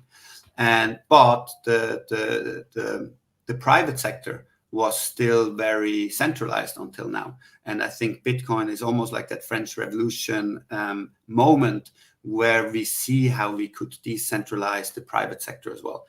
And I'm hoping that it could have as big an impact as it had hundreds of years ago, decentralizing government. So that's a great comparison, man. I've never heard that one before. Thanks. Yeah. So I'm personally very, very passionate about all of this. And to bring it back to and link this a little bit to when I think the 4-year cycle is going to break, or what will have a very big impact, is in the US, talking about security and security token is almost like you're not allowed to talk about it, right? But in the rest of the world, especially in Asia and the Middle East and also large parts of Europe, the government and companies are really trying to find a legal way and framework that tokens can actually be securities, and they can be legally sold to investors and so forth. And crypto makes all of that a lot more efficient. So if you start to have companies come in, and tokenize their businesses, their revenues, their whatever, and then people can invest into these companies, then if a company has steady revenues through 10-year cycle, why would their value crash because this 4-year kind of bull bear cycle, right? And it can stop from that stock market BS manipulation where we have revenue and then the valuation of the stock is 1,500 times more than the revenue is or whatever. And it's another grift, pump and dump it with that. So now you get transparency around the business in and of itself so that you don't have massive overvaluations based on speculation because you don't get to see the internals. Where with this, it's all exposed and everything. That's a great thing too. I mean, what I love about this is already in crypto, you have so many examples of where people, I don't know what the economic term is of it, but it's generally you have the people who are located in these financial centers that are able to invest in the best stuff and get the returns, right? And crypto allowed people from anywhere in the world, I mean, from countries you never even heard of, right, to invest in these projects that did amazing and made a lot of money. So it democratizes that a lot and it allows anyone anywhere to take part in this market, right? I know in my personal Telegram community where I have less than 400 people, there's people from every single continent except from Antarctica. I don't think we got an Antarctica person yet, but there's someone from all continents of the world and probably 50 countries out of 300 or 400 members. That's wild. This is the type of thing we're talking to people that we would never talk to normally because of this technology, because it's linking us all up from places where some were remote and never had access to this stuff until now. It's really quite remarkable of what all of this can do. Yeah, shout out. I've been handing out wrenches, so if you're in chat, reach down in your pocket. You probably got a shiny new wrench there if you haven't already. But Optimality says, thankfully, many pulse chain validators are smart, run their own bare metal operations, which is true. So they're not relying on a third party, more decentralized than Ethereum. And then he says, don't forget privacy is a human right.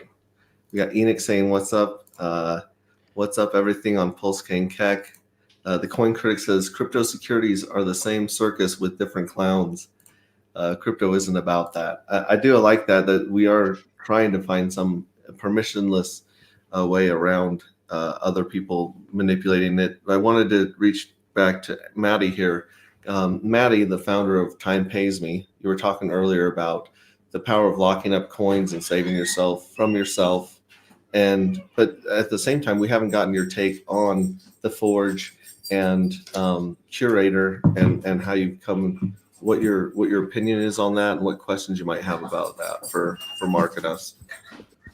Well, let me ask you a related question first. Is it true that a wrenched society is a polite society? Yes. And what do I mean by that?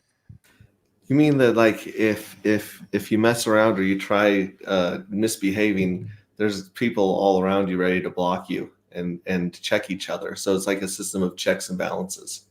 Yes. Yes. So there's, in a lot of these streams and in general, in the people participating in crypto these days in the RH ecosystem and beyond, there, there are enough good people watching to provide checks and balances. And the more mechanisms we can build that prove stuff on chain and good people are watching who know what it means, right? I was ranting and raving yesterday on Twitter about the simplest way to explain why Hex is not a Ponzi. Because the code's transparent. It can't lie to you about where the yield comes from, right? And I can go and look. I know where to look on the internet to find the code effects.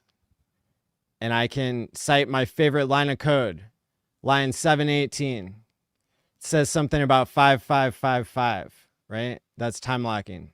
That's the longest length that you can time lock. So I don't understand every line of code, but I know people who do. Like the one of the devs behind Time Pays Me, who made the front end go.tshare.app that I use to manage my hex stakes. That it's a free tool to use. He knows every line of code, and so if what the Forge is doing and what Mark and Proof of No Work, if what they're doing is they want to create a system of scoring and analyzing and having good people watching who can weigh in on what it says on the blockchain, for people who don't know where to go and look on the internet to find line 718 of Hex to like verify how long you can lock, or with sacrifices and all that good kind of stuff, I think that's very welcome. I think that's a cool thing to do. And I've even put this out there as a call to all token creators. If you want to prove that you're not going to sell, if you want to pull an Andrew Tate and you want to say, hey, I'm going to launch a coin and I'm not going to sell any of it, why wouldn't you prove that on chain? And then maybe you get a higher score from the people watching. Because and confidence in the market. Yeah. Yeah. If you're a whale, if you're a Poseidon, you can't sell anyway. So why wouldn't you tell the market by time locking in a drip? Or, I mean, you could even time lock for a week and then people just watch your wallet. And if they don't see a withdrawal request coming out, they know they can provide liquidity for 7 days without you being able to dump on them. So it's really, blockchain, the whole point is about transparency and, why trust people's words when you could trust the code that can't be changed. Getting back to your point, bro, about you're arguing with people about Hex not being a Ponzi. One of the primary arguments for something not being a Ponzi in Hex would be that anyone that has Hex can create more Hex, aka it's inflationary. So the supply of it ever expands.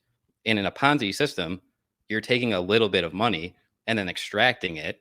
And then what's ever left over, this tiny little bit of pool, just kind of gets left over to pay everybody out. The economic model is exact opposite of it, where the supply expands rather than contracts. That's not a Ponzi. That's not Ponzi at all. That's true. Yeah. Yeah. And I would say the tightest definition of a Ponzi, which I cited, was based on Charles Ponzi and the documentary I linked to in my tweet yesterday about Charles Ponzi. And he was doing rob Peter to pay Paul, where you pay out new investors with old investors. But the thing that makes it a Ponzi and not just a business, because all businesses do that. And when I sell my used car, I need to, rob Peter to pay Paul if my car is worth anything, right? You need a new buyer in all situations anyway. And so and you could have a business that loses money, right? And that would be an example of getting people in and then not being able to pay out. But the thing that makes something a Ponzi is there is a fraudulent explanation of where the yield comes from. In Ponzi's case, he was he found an actual arbitrage between stamps in different countries. But he only put $5 into it because he was so busy paying. He was telling people you can double your money. You know, you could get 100% yield in 90 days. So that he was a grifter in that sense, that he was lying about where the yield was coming from. He said it was coming from this good idea, but he was really never even buying the stamps. So that's fraud. So he's lying about where the yield is coming from. In Hex, Hex can't lie to you about where the yield is coming from because it's all on chain. It's got willing buyers and willing sellers. Verified code too, you could see too. So correct. The coin critic says, but it takes everyone to try new innovations. Crypto can add lots of efficiency to existing systems. That's very true. Also, when you lock up coins, makes it harder for centralized entities to buy it up and control the price with ETF, because you've seen what governments have done with precious metals and other commodities and the paper market and how they manipulate those. So, dude, let me tell you guys a story here about this, how that relates to this, right? So there's a project with a guy who goes by the alias of Dumpther. And everybody knows, for the most part, this person that was a part of our community, his name was Gunther. He was a whale in this Pulse Bitcoin, Pulse Dogecoin community. And he ended up buying into a huge position, had these miners that were giving him tokens and stuff. And then he ended up onboarding a bunch of people, promising them the world, and then rugging and dumping and extracting all this value, right? So this person named Dumpther, who was a victim of this, made a troll project to troll him called Dump, right? And this it was another little pump and dump. He made another project, GoPulse token, called Hexaco. And this one really started to take off after the Tang Gang adopted it. And Gunther, the real Gunther, realized this and came in and bought a huge position in it. And now he had ran it up, and then he sold it back down and is trying to manipulate the price down as being a whale inside the community. So people can do these bad actors. If you leave the supply open and available, they can come and scoop your shit up, and then they can use it to play against you and dump on you. So it's definitely good if you have an option like this to take those tokens off the market and lock them up, because then you don't let these bad actors come in and potentially manipulate you. And I've experienced that too with people that didn't like me in projects that I launched. Like, I launched a token and they got the token, and before I provided any liquidity, they provided it at a really messed up rate. So you have bad actors, so this can mitigate that issue in a lot of ways. The time pays me. Not only that, but being able to lock up what you have, it reduces the stress so much. It doesn't force you to look at a price point. It doesn't force you to constantly have anxiety about the market, whether things are going to go up, whether things are going down. If you lock, 2 years, 3 years, if you lock it out for 3 years, okay, I'll start paying attention to the market again if I need to, in a year and 9 months out, or 2 years and 9 months out. It gives you the ability to say, hey, look, it doesn't matter. Like, same thing with Hex. Like, I'm staked out on Hex. Like, I'm staked out. So whatever, all that chaos that was going on when Hex was taking a dive and all that stuff 6 months ago, 9 months ago, Pulse Chain launch, all that stuff was going on. To me, it was water under the bridge, because it doesn't matter. You know what I'm saying? I don't have access to that because I'm staked out. So it really does allow you to sit back and just have a lot less stress in your life, especially if finances and the market is something that stresses you out. And that's so you're saying it's good for your mental health? Is that what you're saying? That's great, 100%. Man. Like, it could be used for the average guy. It could be used for a project too.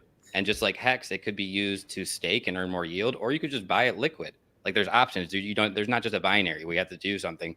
You have choices and options in these things, and it could play for all kinds of different people. It doesn't just for one type of person. It could be used by everybody. Yeah. Moonmutt, one of the winners of the NFT giveaway, says Maddie can see pulse ray vision with his light. And ultimately says, Maddie, you can make your own version of LP locking with the drip code. Basically exists already, but Maddie's version with the ink claim drip. Yeah, if you guys want to get exotic, nobody's done that yet. But you could do it with Time Pays Me. You would message us, because we haven't released the part where you can add any token, but we can add any token. And so you could send us like a LP address, and we could add that, and then you could lock up all the liquidity and have it drip back to you on like an inflation schedule compared to the supply today that's not locked. Or you could, I mean, you can do this. You can do this with your own tokens, like tokens from any project, whether you're the founder or not, whether you're a liquidity provider or not. You can take any ERC or PRC20 token, and you can put it on a hard lock for up to 55 years, minimum 7 days. For security reasons, you can drip it back to yourself over any period of time, and you can also, you can also do a behavior lock as well, which is a different category.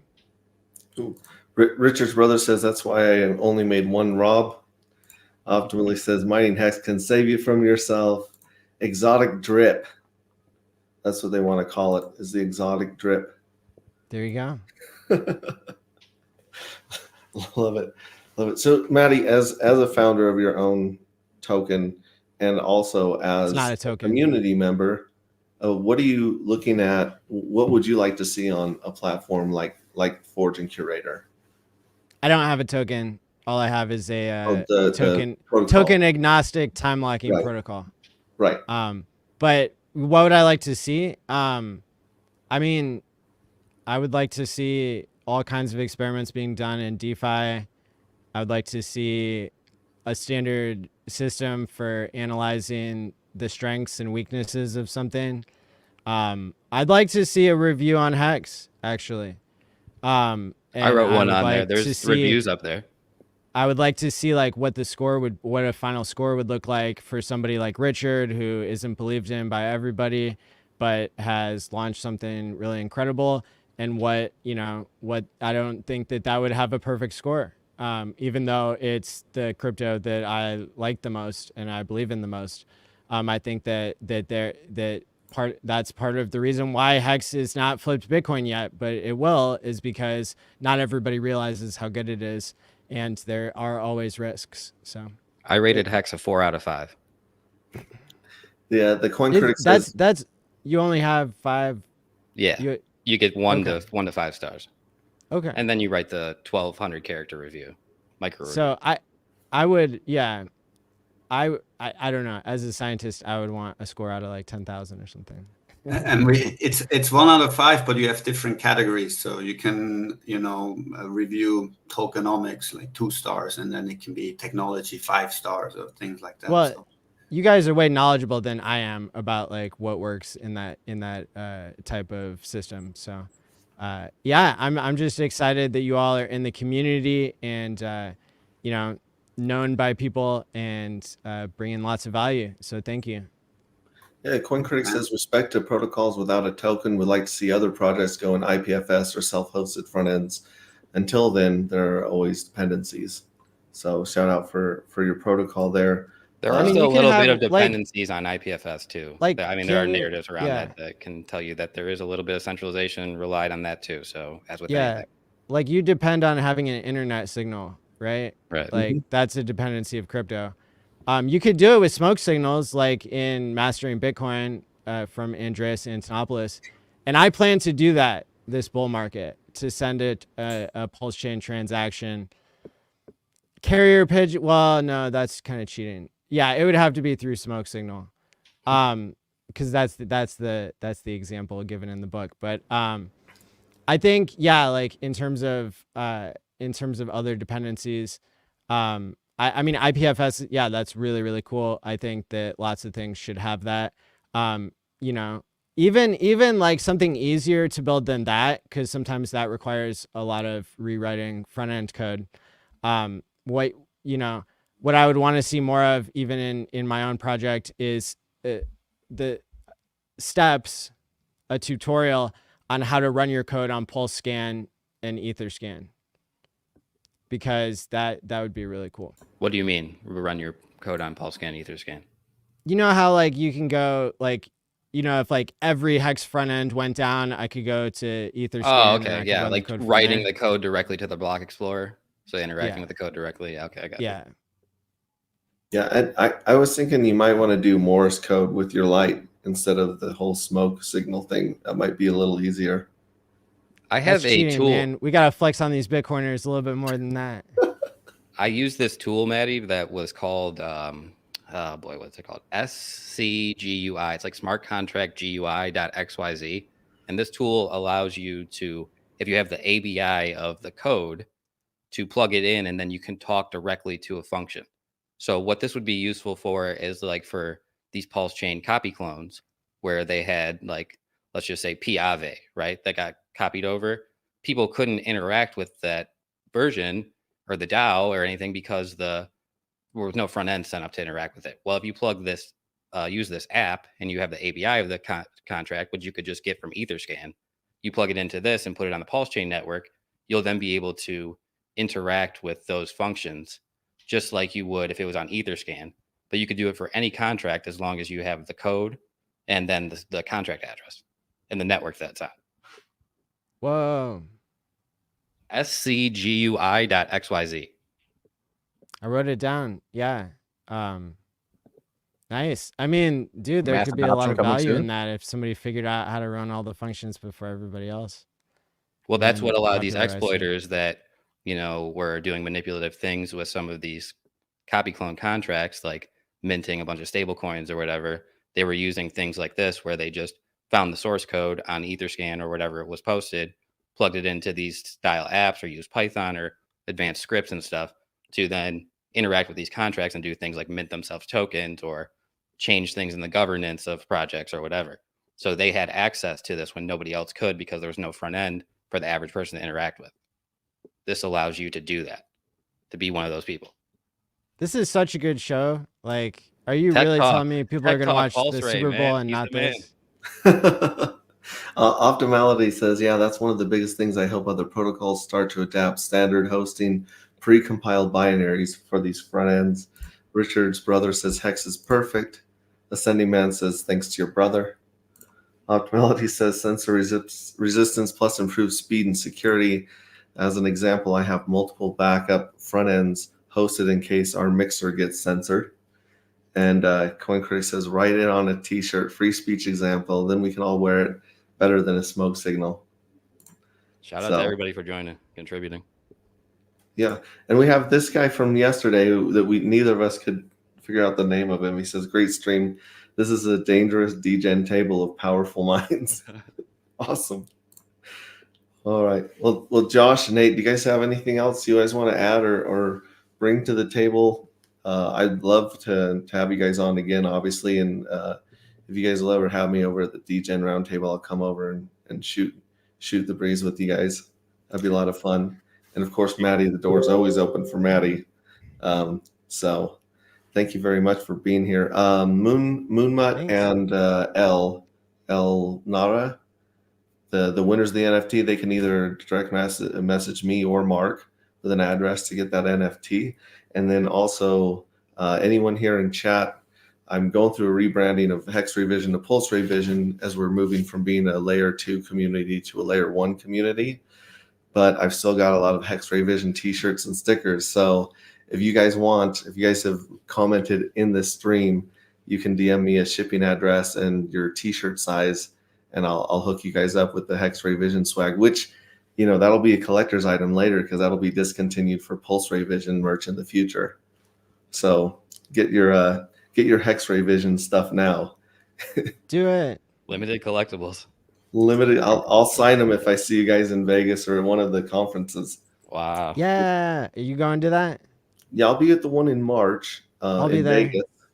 Cool. And then, do you have any meetups or conferences in person that you've got planned right now, Maddie? Yes. So online Pulse Conference, pulsechainconference.com is May 10th through 13th for the 1-year anniversary of Pulse Chain launching. 4-day online event. That'll be really cool. And then end of July, Bitcoin conference in Nashville. I'm going to do a Hex meetup there again this year. Last year it was in Miami. This year, Nashville. Nashville's awesome. I can already tell a bunch of people are going to come because we had so much fun last year, even though I had broken bones and couldn't go party with Eric Wall like everybody else. But also I was running a 46-hour live stream at the time. But yeah, so that's going to be in Nashville at the end of July. And then I was going to ask you guys, did you go around the room and say what your favorite crypto is today? No, I haven't. But go for it. And then also tell people where they can find you, subscribe, follow, and get your information. Oh yeah, I'm Matty, MATI, all in on everything. Awesome. And what's your favorite crypto? My favorite crypto? Yes. Today or just in general? You said Either today. one. Today. Today. I really like Pulse X today. Yeah. Yeah. Awesome. And Mark, where could people get involved with the Forge and Curator and follow you, what you've got going on? Telegram is best. So that's t.me/curatorcom, spelled CYRATORCOM. Awesome. And Nate, how could people follow you in the DGens? Hey, yeah. So I am actually the Ascending Man. I have my own YouTube channel where I talk about interesting things. Wait, Just so we've kinda been things in talking to general. you in chat this whole time. Yeah, I like that is correct. I am the Ascending Man. I actually don't have it on my thing. I switched it to DGen Roundtable, but yes, you can also find us, the DGen Roundtable, at the DGen Roundtable YouTube. Mostly crypto related, but then there's a couple of things as well as, like, say, as I said before, the book club. It's to help out anybody from just in life in general. It's really good stuff, quite frankly. Yeah, come out and hang out. I know Whiskey Wednesdays is hangout time, so if you're interested of just getting on the show and shooting the shit with us, then yeah, go right ahead, hop on. When is the book club? Book club is every Friday or every other Friday. So this last Friday, we just got done having book club. I was not on that one in particular, so I can't actually remember the name of the book. It was The Way of the Wolf. Way of the Way of Wolf. By Jordan Belfort. I wasn't on the show either, but I watched it. But yeah, that's what Zenith He decided took to his interview with Richard down, but You there's guys didn't still say your hope. favorite crypto There's still token hope for though. him. What's the Oh favorite yeah, crypto what's your token favorite today? crypto token today? What about you, Mark? You gotta give and one too. Nate? Sorry? Catch. Your favorite crypto token. Today. Today, favorite crypto token. Well, it has to be Cure, our own, right? Yeah. There you go. Favorite community is definitely Pulse Chain. So Yeah. All right. 100%. My favorite token in general is Pulse. I am having way too much fun on Pulse Chain. This is a great community and everything. But currently today, it's Loan Token. You want to know why? It's Why? payday. Payday. So yeah, after this, I'm gonna go cash out on Loan. So Congratulations. Nice. Yeah. And what about you, Josh? Where do people catch up with you? And Yeah, what's your favorite token today? Yeah, so my name is Josh. You guys can find me on Twitter, on Instagram at Chocolate Taints with an S on the end of it. That's my moniker. No one is gonna forget the name. I can promise you that. So. What's the inspiration? I love the fact that it's plural. Like one taint Yep. wasn't enough. Yep. Chocolate What is the Taints. inspiration, bro? What's the backstory behind that? Honestly, I was, I'm a goofy dude, like, in my personal life, like, I'm just a goofy person. It's just who I am. So I was just like, what's a name that somebody's not going to forget? And I was like, okay, let's go with Chocolate Taints. Let's go with Chocolate Taints. And that's just how it was created. So That is I don't have some elaborate story. That's just how it is. 'Cause I'm a goofy dude. I don't want to give a cheesy answer. But Cheese it up, bro. Yeah, I don't really have a specific favorite coin of the day. I like my portfolio, which consists of X amount of coins. So that's what I'll say is my favorite coin is the coins that are in my portfolio. But yeah, so Twitter, Instagram, that's where you guys can find me. So DJ Roundtable, we're going to be streaming live tonight, 8:00 p.m. Eastern time. If you guys want to check us out there, DJ Roundtable, you guys can find us Twitter, Instagram, TikTok, Facebook, and on YouTube. We got a Telegram group. It's live in there. We got a ton of people in there. It's constantly growing. Keep the conversation going. It's absolutely awesome. That's bit.ly/degenerate_roundtable. That's where you guys can join that up. We got DJ Roundtable tonight. We're going to have Fashion Coder on Wednesday. So we got a ton of stuff going on. Join the community. You guys will be figuring out all that stuff. So that's me. Tell her about shout out Curator, to bro. Fashion Coder. She brings a lot of information and really wonderful positive energy. So that's going to be good. I would definitely be tuning into that one. We got just real quick. We got Fashion Coder. Then we're gonna have Funding Jim, Gary Woods, and then we're gonna have Access Alive, Crispy Man, and Brandon Rags to Riches in 6 weeks. So yeah, we do our special guests. Yeah, we do our special guests every 2 weeks, and then Whiskey Wednesday is the following week after that. So that's who our special guests are going to be for the next foreseeable future. Nice schedule. Awesome. And Proof of No Work, Deb, what is your favorite token and where can people find you and follow you? It's always Proof of No Work, PONW token, obviously. My best place to follow me is my Telegram, t.me/Proof of No Work.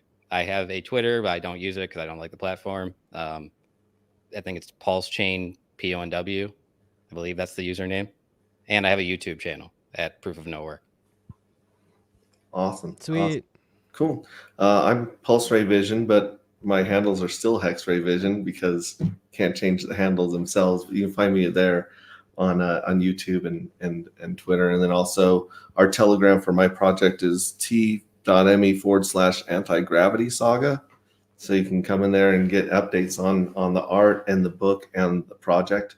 We're still about 4 or 5 months out from launching. So we'll give you guys all those deets when we can. My favorite token right now is USDL because I've been staking that USDL and getting those delicious loan payments every day. And occasionally giant, like I'll get like millions of pulse sometimes that are dumped in when people are liquidated. So I really like better than T-bills.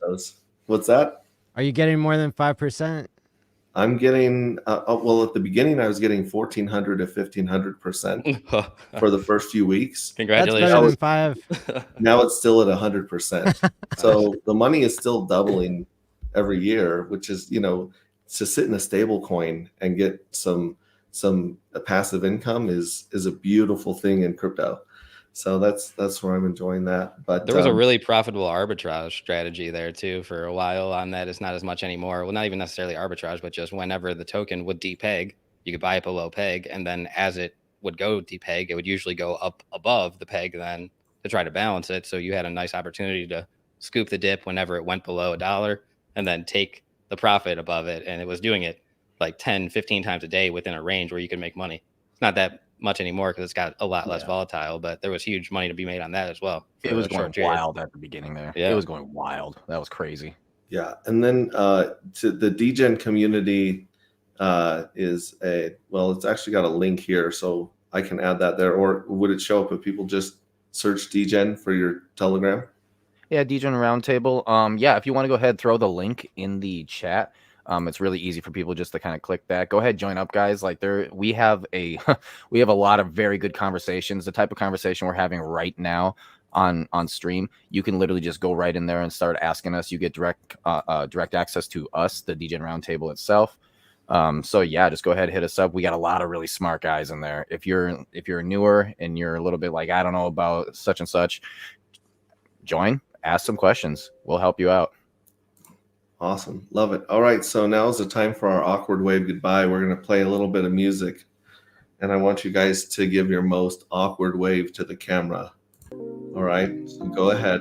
Just drop into that real insecure place of adolescence.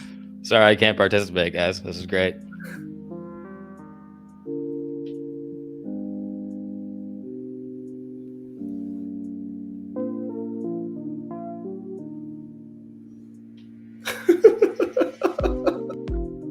We look like the world's worst beauty queens. It's a special group of people right here. All right, guys. We'll catch you this next weekend. I'm going to be in Florida, so I won't be doing a tech talk this Sunday, but I'll be bouncing around and be doing more, keeping up with the Forge and Curator, and continue to talk to great minds like these. So, thank you very much, guys. Love you. We'll see you later. Peace out.